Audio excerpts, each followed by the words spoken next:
Miami, the Playboy's paradise.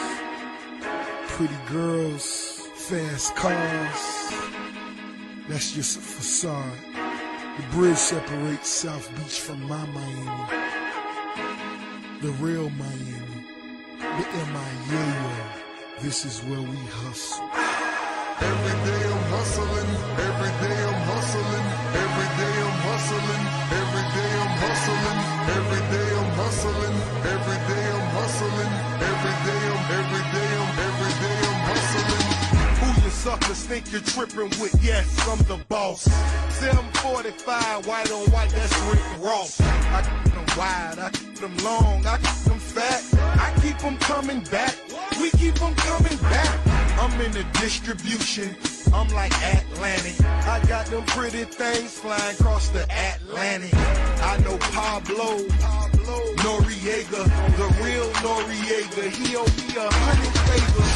I ain't petty player, we buy the whole thing. See, most of my homies hustle, they still do their thing. My roof back, my money ride. I'm on the pedal, show you what I'm running like.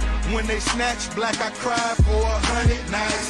He got 100 bodies, serving 100 lives. Every day I'm hustling, every day I'm hustling, every day I'm hustling, every day I'm hustling, every day I'm hustling, every day I'm hustling, every day I'm hustling, every day I'm. We never steal cars, but we hard. Whip it real hard, whip it real hard. I call the charge, I call the charge. Whip it real hard, whip it real hard. Ain't about no funny stuff, still flipping them chickens. I'm on my money stuff, still whipping them Benzes. Major league, who catching because I'm pitching? Jose Canseco just snitching because he finish.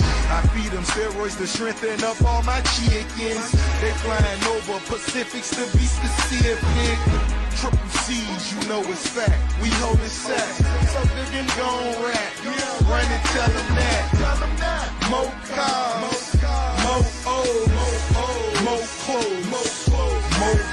Every day I'm hustling, every day I'm hustling, every day I'm hustling, every day I'm hustling, every day I'm hustling, every day I'm hustling, every day I'm hustling, every day I'm.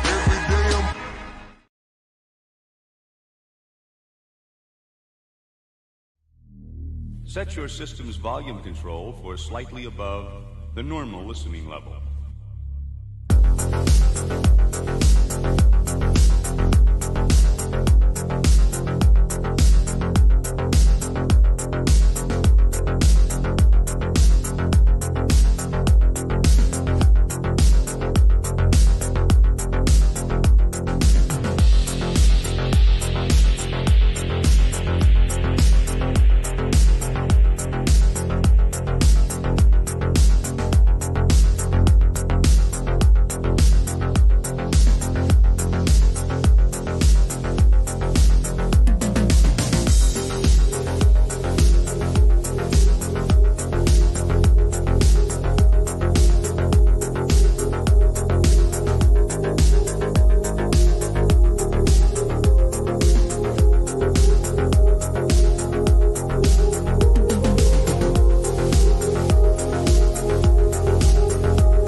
arms around, chocolate nipple brown, tumble from your arms like the ground. Your breasts swell and awake from sleep. Hairs will kick and leap, flowers climb erect, smiling from the moist kiss of her rainbow mouth.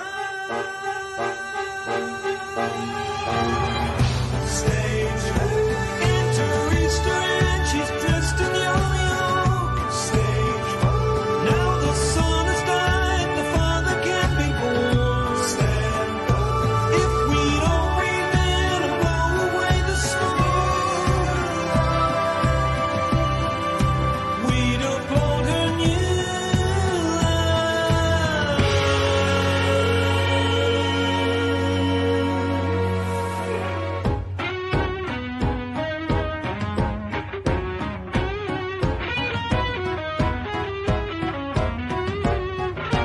Odin mounts the tree, bleeds for you and me, splashing on the land, gambling with spring step.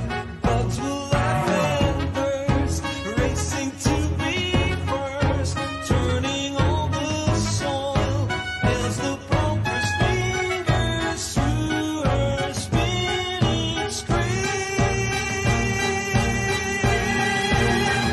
Stage enter Easter and she's dressed in yo-yo. Stage now the sun has died, the father can be born. Stand if we don't breathe in and blow away the smoke, we'd applaud her new life.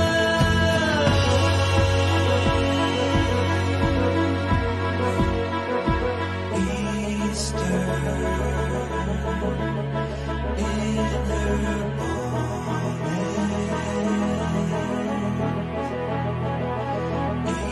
Easter in her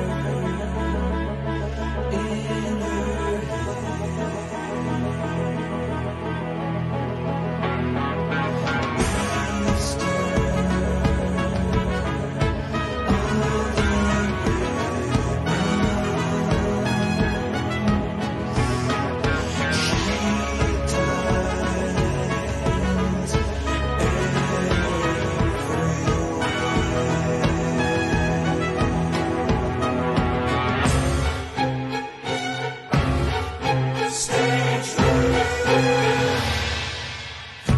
Enter Easter and she's dressed in yo-yo. Now the sun has died, the father can be born. If we don't breathe in and blow away the smoke, hey, enter Easter and she's dressed in yo-yo. Now the sun has died, the father can be born. If we don't breathe in and blow away the smoke, in her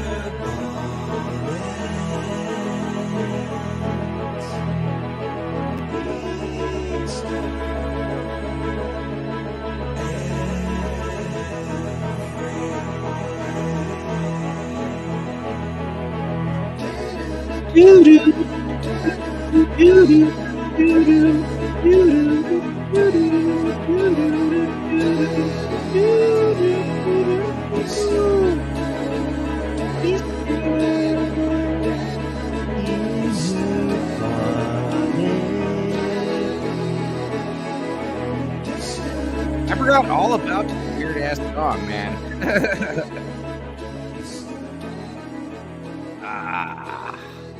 Happy Easter, everybody.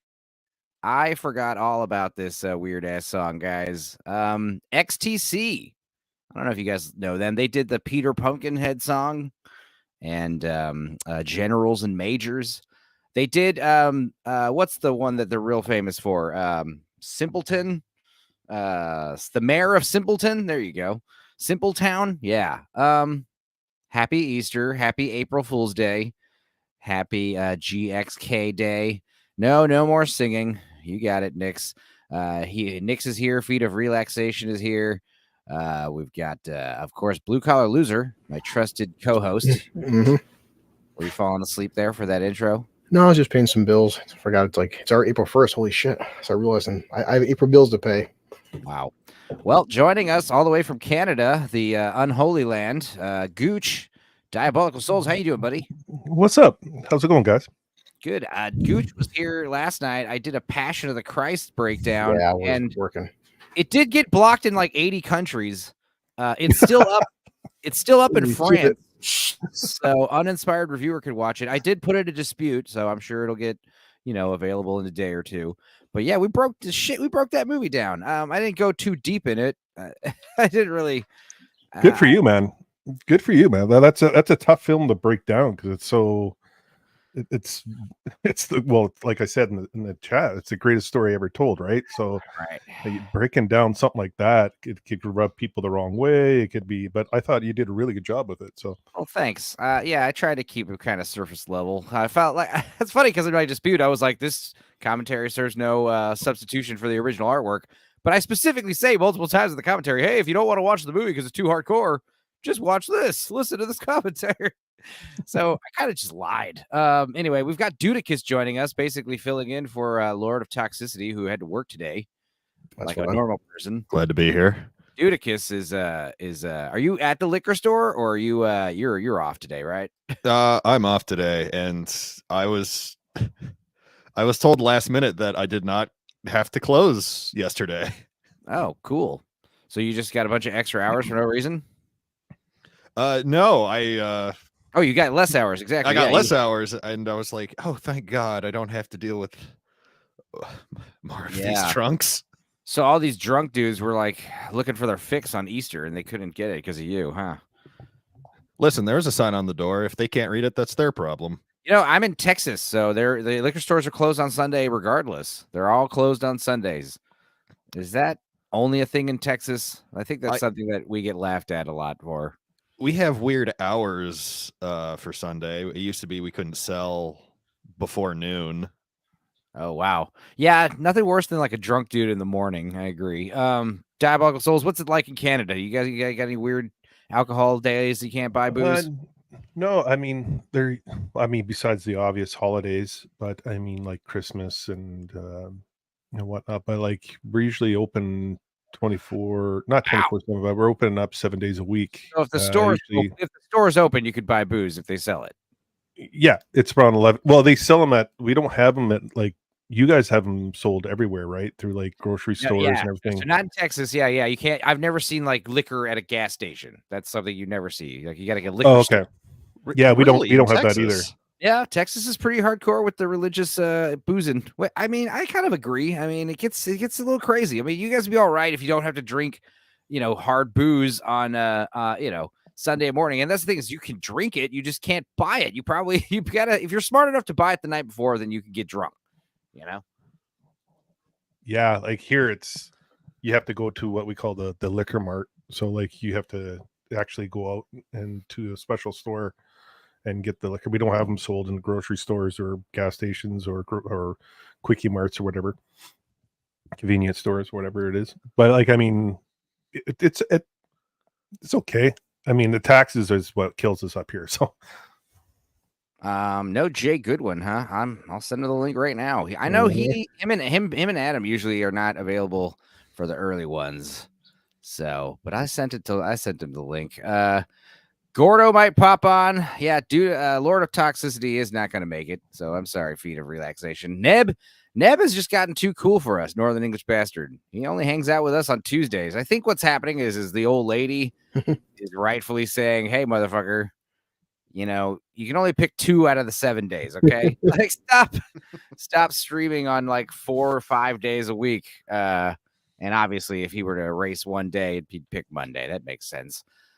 Say it ain't so, Feet of Relaxation. Yes, Nick, sorry. Racerheads here isn't prohibiting me from buying alcohol of any specific day for some fanciful religious reason and infringement on my freedom. Yeah, technically. I mean, that's one of those laws that it's like, it is annoying, but at the same time, like I'm not a crazy drunk, so it doesn't piss me off too much. You know, I'm not like, oh, I can't buy booze on Sunday, I'll die. Like Buy your 20 pack of shooters in advance. Come on, it's not that hard. there are people like that where it's like, oh, I need to get liquor, or I'll go into convulsions. Oh, what's that? The liquor stores are closed. Oh my god. Okay, like you know, they're like who have physical dependencies on stuff, you know, and that's not good. By the way, blue collar, if you or anyone you know have physical dependence on alcohol, you know, maybe you should. I can't think of anybody. I love how Lance is so this is on almost brand. this is almost done too. Shit. Dude, Lance is so on brand because like anytime we're like on a stream, he'll bring up someone that just died or is dead, or he'll remind blue collar that he's worried about him and he hopes that he gets help for his drinking. Lance, I shaved my And head. he's lost a you. lot of friends. Yeah. Well, we'll be talking about some movie and blue collar will be like, yeah, I'm fucking drunk. He'd be like, man, mate, I'll just need you to get some help, man. I just got That no, but Pope seriously, Sam, like, blue they collar, prove we that are all people- worried about you. No, listen, the Titanic. Some of those guys lived because they were drunk. It's a proven fact. So Yeah. Blue collar loser, you're growing hair again. Good job. You only are 2 looking weeks. cool. it's only been 2 weeks. Come on, it's like If the fact that you weren't 5 feet tall, you would look pretty tough. yeah, no, you get that all the time. So All right, Northern. Are you short there, blue collar? yeah, I'm He's like no, 5'6". I'm 5'6". Yeah, which it's hard What? to tell. But, yeah, Oh wow. He's That's a, why he's earlier like my I picture son- him on a bus, like driving the bus, That's what I like said, with that his picture feet me in not dark- touching the in ground. dark hour, it's like yeah, I'm up to like dark hour stomach. You know, it's like the guys are fucking Sasquatch. Well, Wow. what were some good April Fool's jokes you heard today?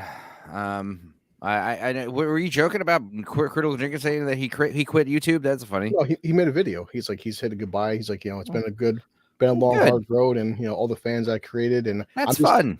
But I mean, I do wonder, like, well, anytime you do comedy, there's a little bit of truth in comedy because, like, I am getting kind of tired of like going to bed at 2:00 in the morning, constantly watching shitty fucking movies. I mean, he's definitely joking, but you can kind of tell, like, the guy's damn sure wearing himself thin. We all are sometimes. I mean, I've gone days without fucking sleeping, and I can't imagine having 2 million subs and doing all this fucking Piers Morgan movies coming out and writing comics, and the guy's probably fucking tired as hell, man. Yeah. Well, according to someone, Hassan Piker, streaming is a real hard job. Fucking pussy. I don't know. Here's the thing. I always think of that clip from Forrest Gump where he's like, I had so much fun. I cut that grass for free. Like, it's like, that's me and YouTube. I don't know. I'm just here goofing off. Best April Fools I heard today was that Blue Collar Loser is 5'6". I mean, Everyone he's not- knows not he's that wrong. 3'11". No, he's in the band 311. You guys don't know this, but he's actually the drummer for 311. He's on the music video Amber.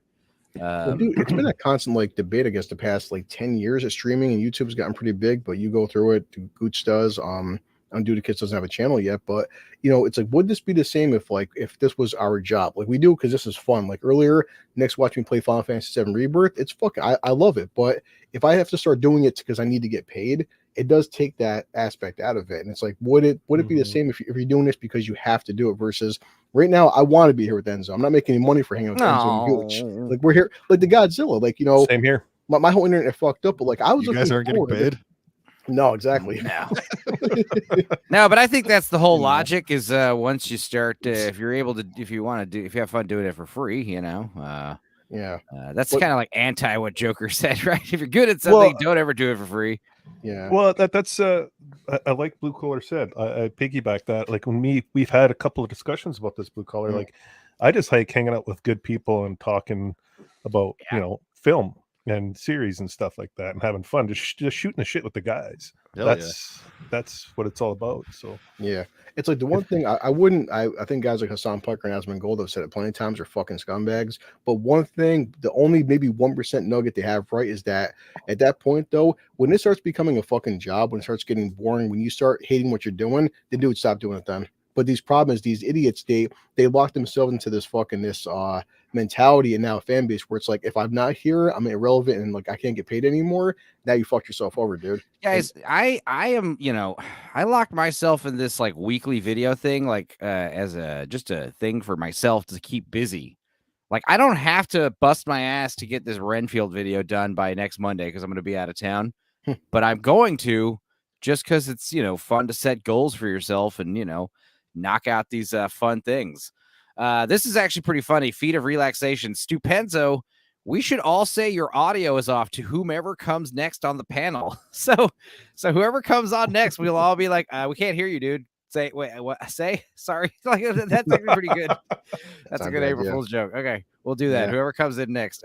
So wait, is Gooch talking? I see his lips moving. But Yeah, just down on the street. Yeah. No. We'll not to anybody here. We'll do it to the next person. I brought it up.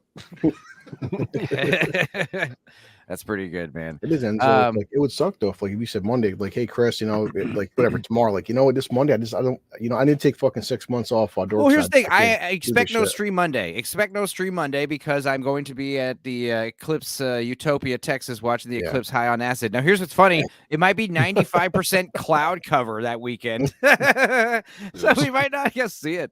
That's gonna be awesome, but I'll still have a good time out there. But like I said, if all goes well, I have this like 5.5 hour recording for the Renfield video, and that's including the full movie and all the outtakes that aren't going to make it in the video. So I'm going to guess the final video should be about an hour long, hopefully.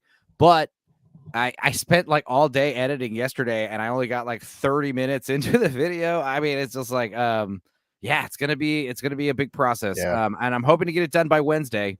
If I bust ass tonight, tomorrow, and Wednesday. Now, if it all goes well and it gets past copyright, you'll get a cool little my first dissection video, analysis review video on Monday. And if not, sorry, like it's not the end of the world. Fuck off, Yeah. I mean, so at the same time, it's like, I mean, Well, and so that's the same. Like, my 20 fans are going to be real upset if I don't have a fucking that's also the stream premise. on Like, Monday. we've all joked and bust your balls past 6 months about that, but look how long that took you. Because you have, you Gooch, I'm sure, do the kiss. We all have fucking jobs. We're all blue collar. How long that one video took you? Now imagine someone like, I never shit on this guy, but like Mahler, I can't fucking imagine the mindset and dedication to sit down and make a 3 hour fucking video. Like, I seen Drinker retweet, like, someone's like, I can't watch Mahler's like 5 2 hour videos of how much I hate The Last Jedi. Like, dude, that's one movie and you made fucking 5 2 hour fucking videos. Like, fuck that, man. That's look, I don't want to toot my own horn or anybody else on the panel's horn, but it's like I don't have an editor. If I had an editor, I mean, I can edit. I do all my editing. I do all my graphic. The only thing I don't do on my channel is the music. It's all shit I find. But that being said, if I had an editor, Christ, I'd be firing out videos like jizz on a hot Friday night. That's what I mean too. Yeah. Guys who got fucking 1 million plus subscribers, these guys are not editing their shit though. They're paying that being somebody. said, here's the thing: like the We Watch videos, as sloppy and stupid as they are, they don't take a whole lot of time to make. I can like record, edit, and release it in about 8 hours, which some people spend about 8 hours on those like 5 to 10 minute little analysis videos. Like when I made those little short videos, those take a few hours, to get them just right. And then you talk about the long form video. Yeah, those take weeks to make. Honestly, I think it's like I like the panel breakdowns. Like, I can only speak on my channel, but like when we break down like Scavenger's Reign, Arcane, and now we're doing Cyberpunk Edge Runners, I like the breakdowns because people bring different perspectives to the show. So like, I could have a take on what I've seen in one scene, and someone else will say something, and I like that. I like that better because then when people watching are like, they can make up their mind what they want to take away from that scene in that series or that show. I like that better, to be honest. Yeah, but I mean that's just me. That's just my opinion. But no, it's a free form discussion. That's why it's cool. There's like ebb and flow. Like I like to go live by myself. I started doing that recently where I just go live and just fucking rant.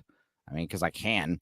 But even the thing is, like, there's still like a call and response with the chat.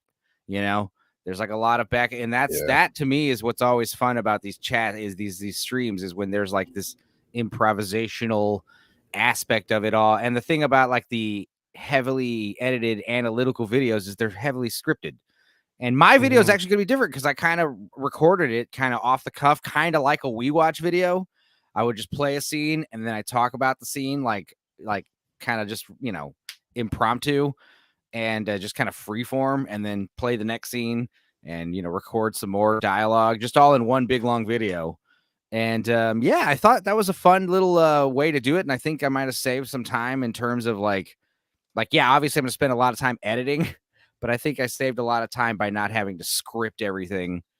And who knows, maybe my video is going to suck ass because of it. Who cares? I mean, Yeah.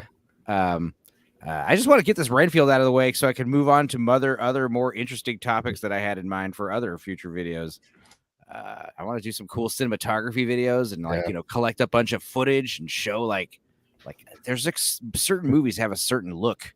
Yeah. So anyway, yes, feat of relaxation. Editing sucks. Editing is not as bad as it's the rendering that annoys the hell out of me. Editing's fun, but clicking, okay, it's all done. Let's click render. And then you come back 3 hours later, the videos are all done, and you're like, shit, something's wrong. I gotta re-edit, re-render.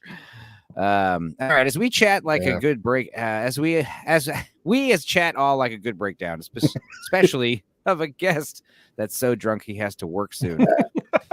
All right, Eraserhead Gooch. So when's the Andor panel gonna? When's the Andor panel? I can hate tell you. Andor. I hate Andor. I have to watch it again. I have to watch it again. I really do because guys. Yeah, exactly. I like went in with the thought process. I know. I know. Lately, it's on a kick about making fun of the drinker and the Friday Night Tights crew and everybody for constantly talking about Star Wars. But that's just the thing. Yeah. Me and Blue Collar and some of these other friends of ours, I just don't give a shit. They're talking about the Acolyte. I watched the trailer and I just like, yeah, okay. Yeah, whatever. I don't even want to talk about it. Like that's how over it I am. Yeah. And I said to Andrew, because I know Andrew's like, actually, Andrew, you're telling me you didn't see Andor, and he's like, oh, he's like, what? Please, you got to get on that. And I'm like, I'm honest. I'll probably watch it in about 5 or 6 years from now. If society is still around, and I'm like gonna dust off some old, I'm like, hey, let's check out this Andor thing. I actually heard that was good. That's probably why I'm gonna watch it. I love your timeline. 5-6 years from now. Yeah, it's not. I'm in no rush. All of us go through that, but then people sit there like everyone's like, hey, do you still watch this show or this TV series anymore? I'm like, no, there's plenty of stuff I just stopped watching. And like I said, Barbie. I don't like Barbie. I don't care who did. I made one video talked about with Enzo once and haven't. First time I've mentioned it in 6 months. I just don't care. And some people just keep making, we hate Star Wars, It's dead. Okay, then why are you still fucking 5 years later still bitching about it? Well, if it's dead, stop talking about it. Okay, you have to understand, like in the early days, the Fandom Menace days, the High Council days, between Rise of Skywalker and The Last Jedi, there was like this magic, this fun. It was fun to like, oh my god. And then after Rise of Skywalker too, and after Solo lost money. It was like, this movie's terrible. Why are we all enjoying this? Why are people enjoying this? I don't understand. But we're enjoying talking about this stuff. Now it's like, I don't care. I don't want to talk about it.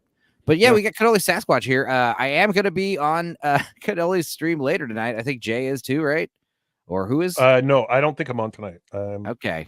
We're going to be talking about Zilla. And this is something Blue Collar does when he's talking about Godzilla. He'll call him Zilla. Yeah, and I'm like, don't do that, because when you say Zilla, I'm thinking of 1998 Matthew Broderick Godzilla. Well, it depends how fast I'm typing. Sometimes it's just you just like call him Big G. That's what you could abbreviate Godzilla for.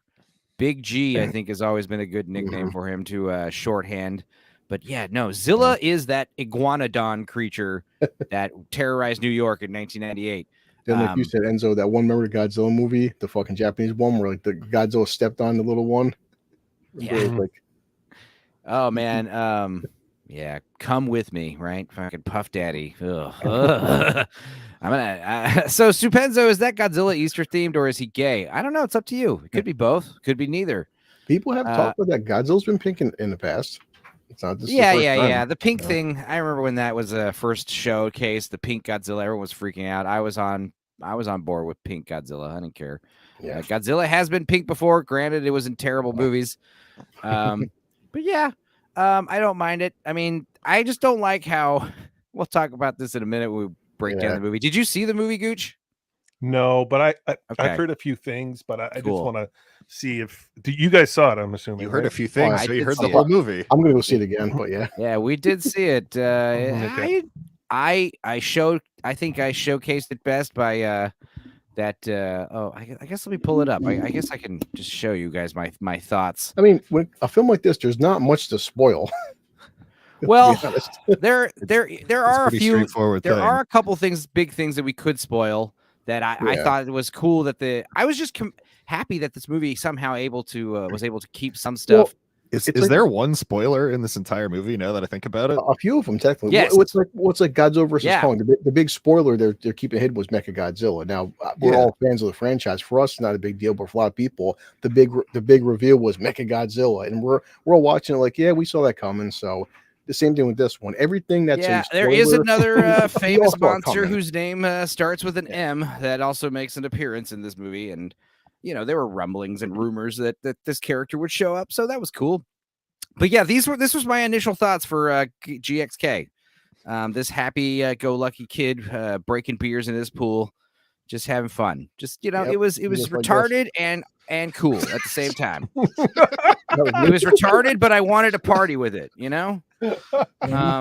don't think this there's a movie- better way you could have said that. that was me last Yeah. night. The movie didn't take itself seriously, and it didn't like make fun of itself either. Though that was fun. It was a nice It's almost like fine because line. they tried. It's almost like fucking one of those them B-rated movies where it's taking itself so seriously, but we're not, but the director isn't. So it kind of adds to the parody where like they're taking shit like this is like a legit like fucking whatever Schindler's List movie. Like this is Whoa. a Oscar winning. Like they take it so serious. Like these are real beings that really exist. Yeah, I couldn't help but think back to the Godzilla 2014 that Gareth Edwards made and how serious they had tried to Yeah. approach I was that. thinking the exact same thing. Yeah. I was like, And, like, this has come a long way in a weird Did you direction. think that Gareth Edwards had any idea that the series would pivot to this hard No, I don't bullshit. think he thought about upside down No. pyramids. No. hollow Well, earth with I would giant say that crystals? the closest comparison is like Fast and Furious. If you watch Fast and Furious 1, for the most part, that's a pretty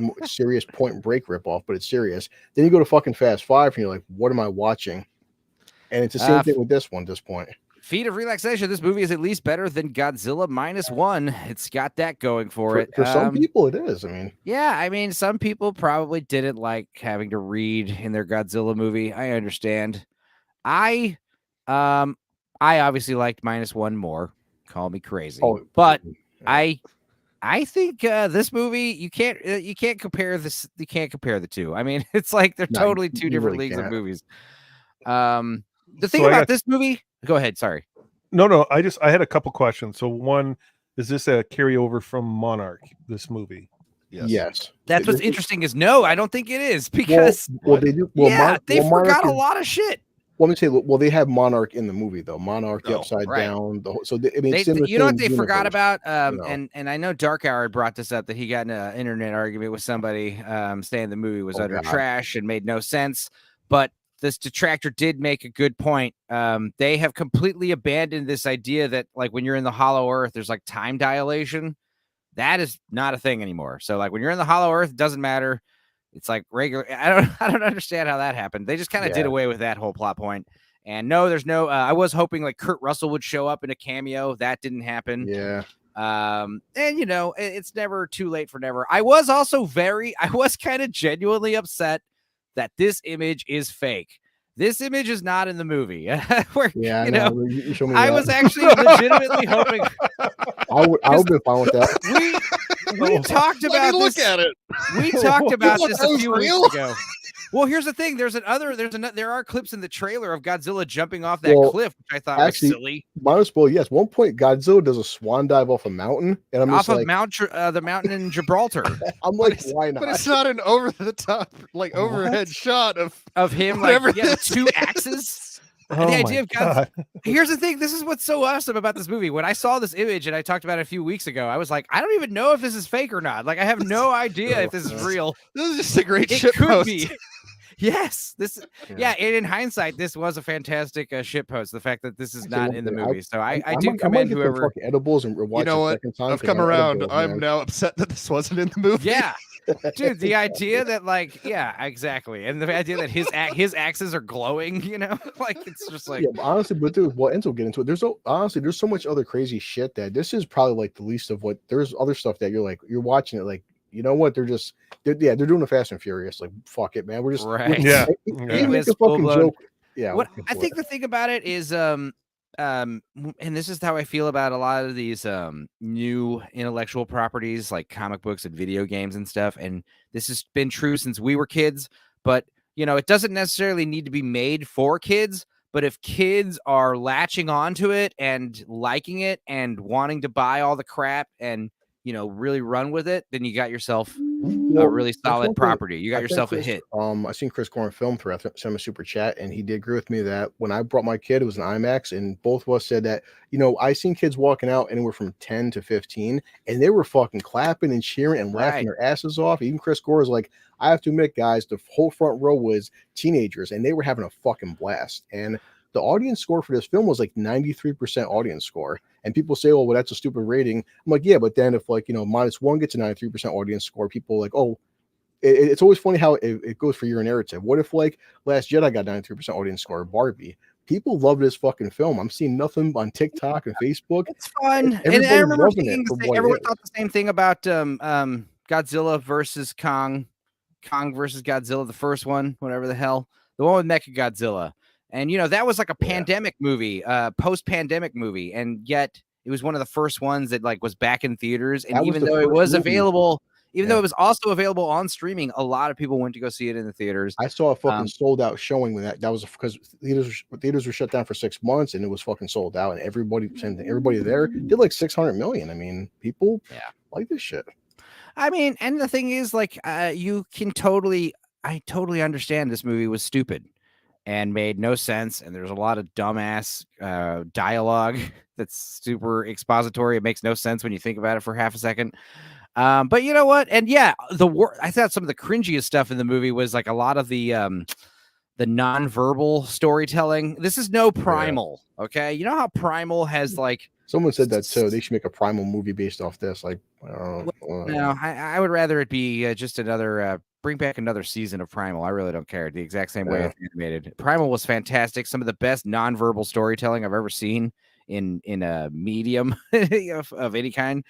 And this movie is not that. There's lots of scenes where it's like a bunch of giant ape type creatures, and they have no dialogue. There's no subtitles, and they're all conveying emotions and stuff. And it's very on the nose. Yes. Like, they definitely made it to where like any person from any country, from any age would understand what's happening. Yeah. Which is why everything is very like heavily pantomimed. So anyway, before Gooch comes back, he popped out for a second. We got Godzilla -1 was in black and white, so I automatically hate it. Speed of relaxation. Well, you don't need to watch it in black and white. There was a colored version. Excuse me, a Japanese version. That's what I meant. Yeah, I did watch them both. Crazy.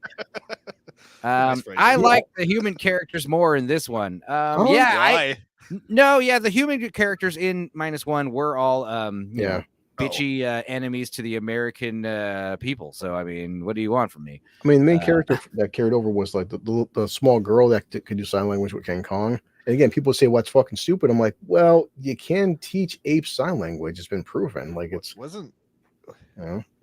Yeah.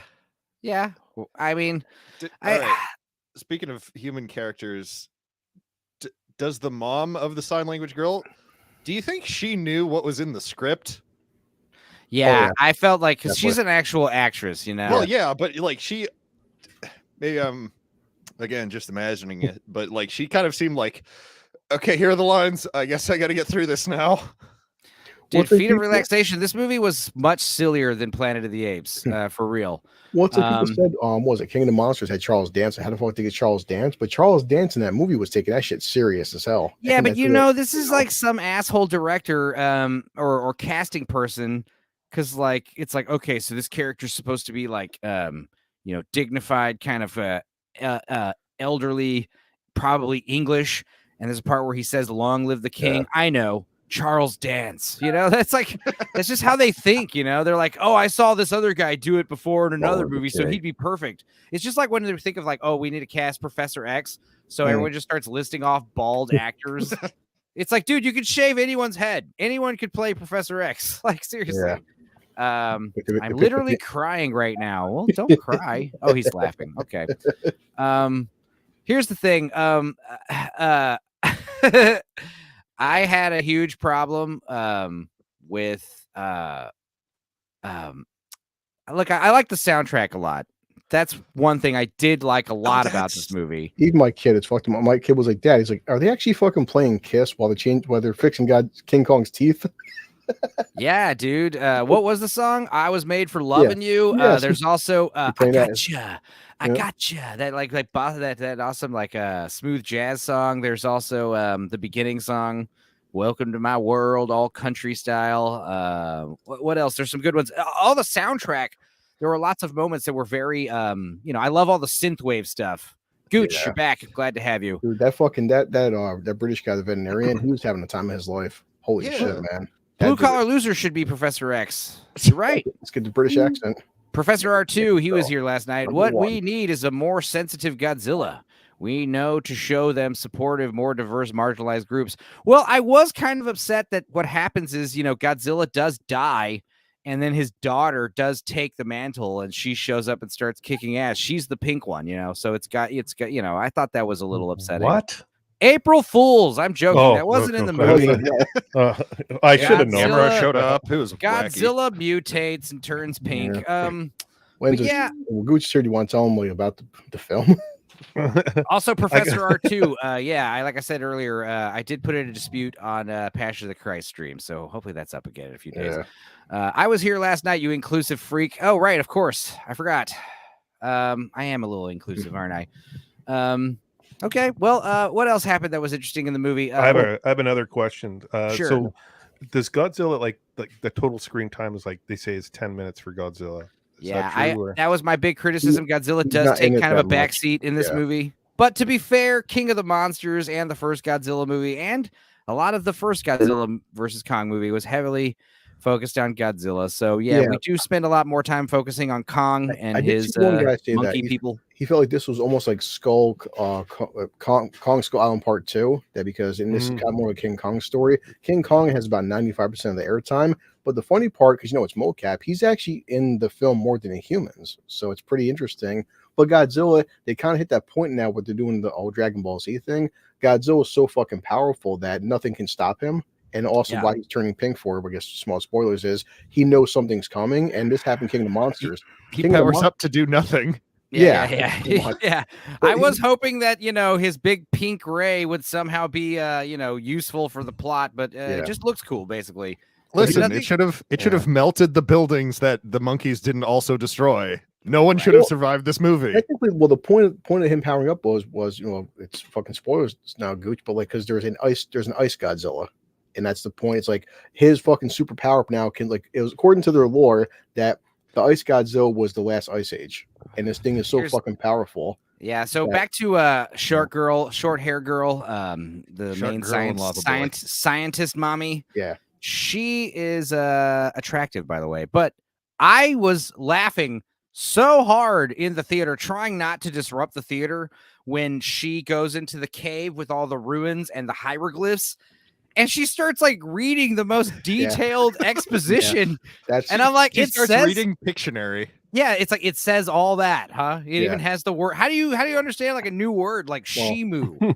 It's not, she understood, the Scar King, and that was kind of cool though because the Scar King came from that. He said that Godzilla. At one point they jumped him and fucking. It's they almost killed Godzilla. The problem with the scene though is Homegirl is in there reading all the hieroglyphs. What they should have done is it's little girl who has the psychic connection and she's communicating with sign language, and then she's just translating the sign language. That would make sense. I don't know. That was a big stupid part of the movie that, and again, it's a little thing, but it was so stupid. It took me out of the movie for literally 5 minutes. And I don't care. I was happy. The Scar King is pissed off because Godzilla whooped his ass. Now he's coming back with his own Godzilla to beat Godzilla. But, let's talk about the director of this movie. Now, here's the thing. The first one, Godzilla 2014, directed by Gareth Edwards. He did Monsters and went on to do Rogue One, and the creator, special effects guy. Then the second one, King of the Monsters, was directed by Michael Dougherty, who also did Trick or Treat and Krampus. The last one was directed by Adam Wingard, and he came back and directed this one too. Now, Adam Wingard, he is becoming one of my, he's becoming a real solid homie. I don't know if you guys know the movie The Guest, starring Yes. what's his name? The guy from the movie who's the dentist guy, the Okay. cool Hawaiian shirt guy. He's like a English Chris Captain America. I'm fucking blanking Oh, so Chris hard right Evans. now. Evans? Yes, he's like an English Chris Evans. He's from Downtown Abbey. He's actually a British actor. He is in the movie The Guest, which also had like a hardcore synthwave soundtrack. Takes Is place that on the- Halloween. Is that the one where an army guy comes back to help his Yes. friend? Okay, Yes. yeah, I know That exactly what movie you're talking is about. so badass. If you guys haven't seen The Guest, I highly recommend it. It was a sleeper hit when it came out, and I think it's gotten some really good cult status since then. But I was glad that that guy came back. He's working again with Adam Wingard. He kind of stole the show. I always like it when the white hetero male shows up and just tells everyone what's up. There were a serious lack of white hetero males. I noticed every scientist character was a woman of color, which, you know, doesn't bother me too much, but, you know, you notice these things. I'm So sure Enzo noticed too. They had a certain. It was annoying, but I'm like, I didn't care because he didn't have much screen time. But definitely had a guy with a perm and earrings and glasses. Had a couple lines. Yeah, it's checkbox, right? I couldn't tell if Gooch was frozen or totally uninterested in what we're saying. I'm just joking. Yeah, there was definitely an Gonna actor say. who actually had to check that fucking diversity checkbox. I'm just Well, like, I mean, like I said, it doesn't bother me, but it's just definitely something where it's like the 15th scientist in a row shows up, and it's like a middle-aged like Indian woman, and you know, and they're all everyone on the submarine is like black ladies, like all at the control panels, and it's just like, all right, guys, calm down. Like, but like every white male, there's 3 white males in the entire movie. 2 of them are old and die immediately, and the third one is like Hawaiian shirt, Ace Ventura kind of guy. yeah. You know, I'm trying to remember this guy's name. God damn it. Do I literally have to look it up? I hate this. Yes. I literally had it earlier, but I think I had too much Easter chocolate. Well, the new character, he's apparently a kaiju veterinarian. Yeah, And- Dan and- Stevens is his name. And for Thank you. King Kong's got he's got a very sore tooth, and he's got like, you know, I mean, there's not much brushing teeth down the Hollow Earth, which was kind of cool though, that they get into like after Kong versus Zilla, basically it's like Kong is down the Hollow Earth, Godzilla's up top, and it's kind of like a mutual, like, hey, listen, you stay down there, I stay up here, don't come up here, I'm gonna fucking kill you. And King Kong gets hurt because he's got a sore tooth, and these guys actually pull out his tooth and he put in a titanium tooth. Well, this is How do they have the money to What? give him a titanium tooth? right. I Like, thought that would have been cities are more getting interesting to flattened see. on the regular. How is this? How do they have money to fund this shit? Well, because here's the thing: if anyone had a like, it's easy to understand how they yanked a tooth out, right? Yeah, tie absolutely. some chains onto a tooth, Well, yank it the out. way How they do they do it- put the new tooth in? That's Carefully. like Don't ask questions. But, Lord Toxic. Is anyone available to help him round up some bail money? bro. I don't know if that's an April Fool's joke, but if it is or isn't, He's still probably serious. hilarious. but that joke, Whose though, joke does, should I steal? Says Adam Gray. but Enzo, that joke does pay off later on, though. Right. And And here's the thing that is kind of upsetting. We know that Kong gets a big metal hand and a metal tooth. Yeah. I was kind of Gets the sad to power find glove. out. I was kind of sad that he just Yeah. gets a metal tooth because of like poor hygiene. We show that King Kong does like to take showers, but Yeah. he doesn't like to brush his teeth, I guess. I mean, he doesn't like to keep I did his like teeth one clean. scene where a bunch of wolves were fighting him. He takes a fucking wolf, he rips it in half, and I'm like, and it's fucking all the blood's like just drenching him and stuff, and just like But the of course, the blood's the green, effect. so it's Yeah. safe for. But just- You can show all the green blood him you just want. like fucking 4 wolves jump him. He's still King Kong, and he beats one and just takes one, just rips it fucking in half. You and can like, show like intestines and viscera and all the meat and blood falling all over King Kong as long as the blood isn't red. Yeah. It's so stupid. God, the MPAA are a bunch of morons. Anyway, here's some good non kind of specific spoilery thoughts on the movie that I thought were funny. Here's one scene right here. I'll beat a motherfucker with another motherfucker. That happened in the movie. This happened in the movie. There was a giant kaiju pile driver, and there was pocket sand in the movie. I'm not buying it when Godzilla. Yeah, so later on in the story, Hey, yeah. Godzilla's face. Godzilla fucking suplex King Kong, and the whole fucking theater erupted. Planet of the Grapes sounds like a YouTube safe Harvey Weinstein documentary. Yeah. Well, I'm sure. So, Gooch, you've seen the trailers that King Kong, it's like a little new buddy, a little small fucking ape. Now, a bunch of apes jump him because apparently the Hollow Earth, they've only discovered like 5% of it. They're still mapping it out. Yeah, this is something that I really had a big problem with the movie. The sense of scale is really lost. The movie, Yeah. there's like a lot of scenes, especially in the Hollow Earth scenes, where it feels like Kong and them are like 8 feet tall. Like it just feels like they're large. Because how big Hollow Bigfoot. Earth is, that's why. Yeah. Right, but the idea is like King Kong and Godzilla are both like hundreds of feet tall. They're like 500 feet tall in these newer versions. They say King Kong is 300 feet tall in the film. So that means when he's like falling off of cliffs, and that means these cliffs are tens of thousands of feet tall. Like I don't understand. The space, the cubic. Well, King Kong is I'm short circuiting thinking about it. He's right the last now. of his kind. He wants a family, so he does meet the little small ape there. He goes sit down and pet him. He freaking bites his finger, and a bunch of other, like 4 other apes are jumping King Kong. He takes the little ape like he's a fucking nunchuck and starts beating the fuck other apes with the little ape. I thought he just killed the little guy right there. I was like, really? Is that it for the little guy? Is he like done in the movie now? Shit and Just the little guy. This little guy say, "What you talking about?" Yeah, he did have a little Gary Coleman vibe. Now that I think about it, for real. I fact, got to use you as an environmental takedown, which means now you're my new best friend. Christ.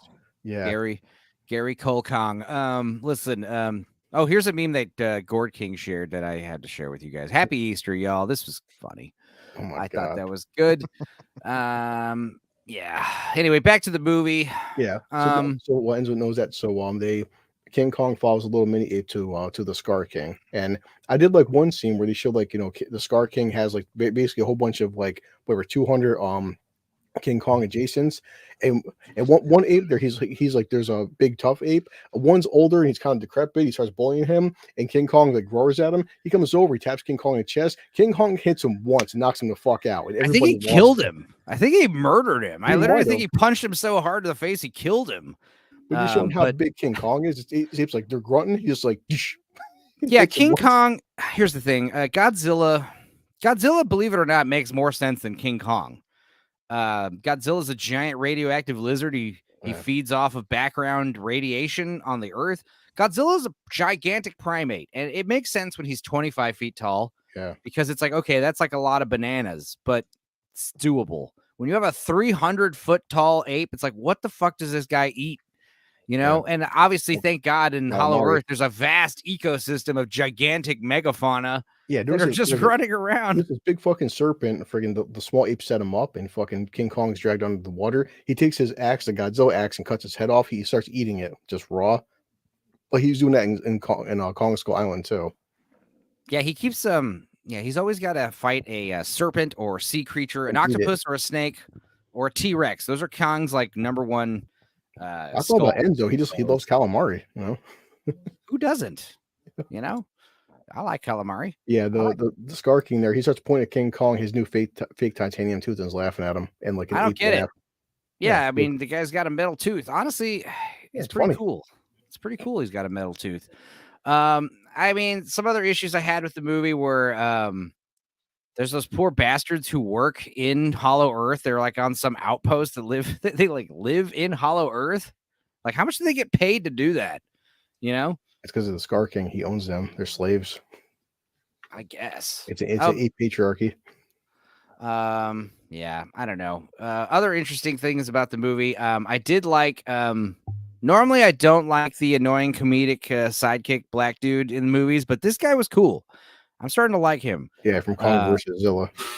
He's great because I heard your dryer. I heard your dryer, blue collar. Your clothes are done. People who look, I like this character because he was basically me. He was us. He's literally an analogy for all these 40-year-old Godzilla fans who are on the internet using Discord and whatever.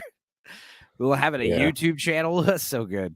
Well, top of he's telling people, "Hey, listen, I helped save the world. I fought Mecha Godzilla," and everyone's like, "Sure, you did." Right, exactly. That's like where we're back from him from the last movie. He's trying to. Everyone still thinks he's a big Alex Jones type hoaxer. I did find it. I laughed pretty hard when he was saying, homegirl comes to look for his help. You know, she comes to his apartment, and he's like, "Look, do you know who could like? There's these internet trolls out there. They're bothering me. They're making my life hell. Do you know someone named Ghidorah Stan 64?" And she's like, "No." Well, steer clear of him. He's the worst. I was like, I'm Ghidorah Stan. I'm Ghidorah Stan 64. That's me. I can't imagine someone in this world having that name. Isn't 1964 when King Ghidorah made his first appearance? That's pretty funny. Well, so if you took the human element out, is it a better movie or not? Of course. I would say yes. Yeah, absolutely. actually it is. The only thing, well, we'll get into it more. The one thing I like about this one, even from the Gareth Edwards film, is like the whole let them fight. The whole reason for we'll get into later with Enzo, the Kong glove, is that humans realize the fact that there's nothing we can do at this point. So just sit back and just watch them fight because we can't do shit. Yeah, it's stupid. We have this Project Powerhouse. We're gonna make King Kong even more powerful. And exactly they make him a Nintendo Power Glove. I don't understand why. Why it's one of those things where like, okay, we're gonna build Godzilla, or we're gonna build King Kong a power mecha suit, and someone's like looking at the paperwork, and be like, wait, what's this? Project Powerhouse? What is this? Oh yeah, remember that? Listen, if Godzilla fucking merged with Voltron, I'd be fine with that. And you're like, wait a minute, you guys are building a mecha suit? It's like, yeah, we got him a glove. It works. We're gonna build the rest of the suit later. Be like, no, cancel this. Right it's a terrible idea. The mom's upset because her daughter's having psychic visions about something down. So her daughter can psychically link to something in the down below. That's why she talks to her for. Yeah, the little girl. Oh my god. This sounds like a real good movie. No, I know. There's so much stupid stuff. Like, for instance, like I can't make this shit up. The little native girl is now going to public school, right, with normal children, and she doesn't relate to them. But what's funny is like they all wear uniforms, but they still let her wear her little native headband just so we as an audience can recognize her from the last movie. We're like, oh, it's the little headband girl, of course. Because if she didn't have a headband, I would be like, who's this? The only canon is that she's from the same tribe as Kong was from Skull Island. Yeah, and that's the thing that her entire tribe was wiped out, and she's the last remaining person. That's the movie trying to be. I think the movie's trying to be deep right there by saying like King Kong is isolated. That's the other thing about the ham-fisted nonverbal storytelling. When we see King Kong in the beginning running around, he's obviously very sad. He's obviously lonely. There's like parts where he hears sounds that sound like apes, and he gets all excited, and it's not an ape, and he gets sad, and his tooth gets hurts. blue balls, and which he's like, weird. Because as soon as he meets other apes, he immediately starts shit. Well, they start shit with him. To be fair, they bite him and start fucking attacking him. But exactly. Like you spend all this time looking for your friends and family, and they immediately like turn on you the second they see you. That's not cool. But like.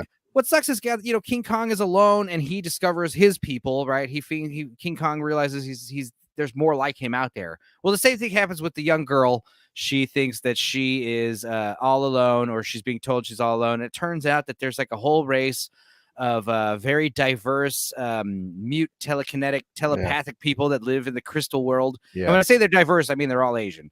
Yeah.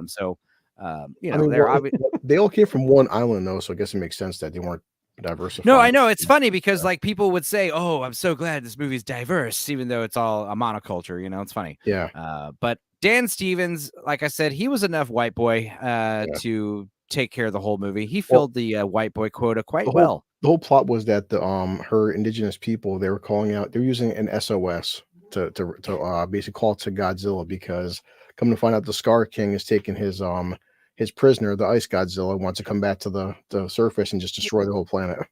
I mean, again, it's like you're spoiling the shit out of the movie, but like none of these spoilers matter. I mean, it's so funny. You're retelling the movie, and I kind of forgot half of this shit happened. I feel like I dreamed it in a fever. Right. Now, granted, this I guy's next movie, Adam Wingard, he's going to be making the Thundercats movie, which that's actually piquing my interest, because the way he's doing this shit, it's like if he makes the Thundercat movie like this movie, I'm on board. All right, if it's this stupid and ham-fisted in the 80s, I can tell you all the fucking details about this film, but I can't tell you about 3 things about Oppenheimer, and I watched this shit twice. I don't know. Well, it's because you're a big dum-dum boy. Because I understand, like, the whole like in depth between Godzilla and Kong, and the relationships. Yeah, and so at this point, Godzilla is powering himself up. That's why So that's where this is tank feet power. of relaxation, Yep. laughing at all of us for liking Godzilla -1 more than GXK. Well, right here, Okay, King and- Kong- yeah, He has a spine there that he whips around. Like, Yes. where did he get that from? I'm assuming some giant other Godzilla or Yeah. a dinosaur or Yeah. something. They don't really explain any of this. yeah. But at the end of the whip gooch, he has this little ice crystal, and he starts controlling some creature in the background, and then we get to see the fucking the ice Godzilla. But that's when King Kong gets fucked up though, because he shoots his ice breath, and King Kong, his whole arm gets fucked up and frozen and shit. All right, enough with the specifics. What happened? That's why he's the Enough power with glove. the Goddamn it! spoilers. People still They need to see heal this his movie. whatever ailment with the green goo. Do we need Yeah. to see it? Yeah. No, I mean that's the thing. It's like, yeah. I mean, my whole defense about spoilers is if you can watch a movie knowing all the spoilers and still enjoy it, then it's a good movie. So if we spoil the shit out of it and you guys go watch it and you react like blankly, you don't feel anything, then yeah, this movie's not good. If you still enjoy it, even knowing all these spoilers, then I guess it's actually a good movie. That's a good test of good litmus test. There's some pretty interesting other parts that happen. Like for instance, when it turns out that the young girl is the key to everything. They do bust out that trope, and all the psychic native people are like, explaining to her psychically how to use the crystals, which is clever because it means you don't need to pay these actors for speaking roles. So it's actually pretty good, pretty smart, save money. But then the little girl by herself has to walk up a crystal pyramid that is like this steep and like hundreds of feet high. It is ridiculously steep. I don't know if you guys have ever had like climb like a real tall ladder, like for like a fucking water tower or some kind of community.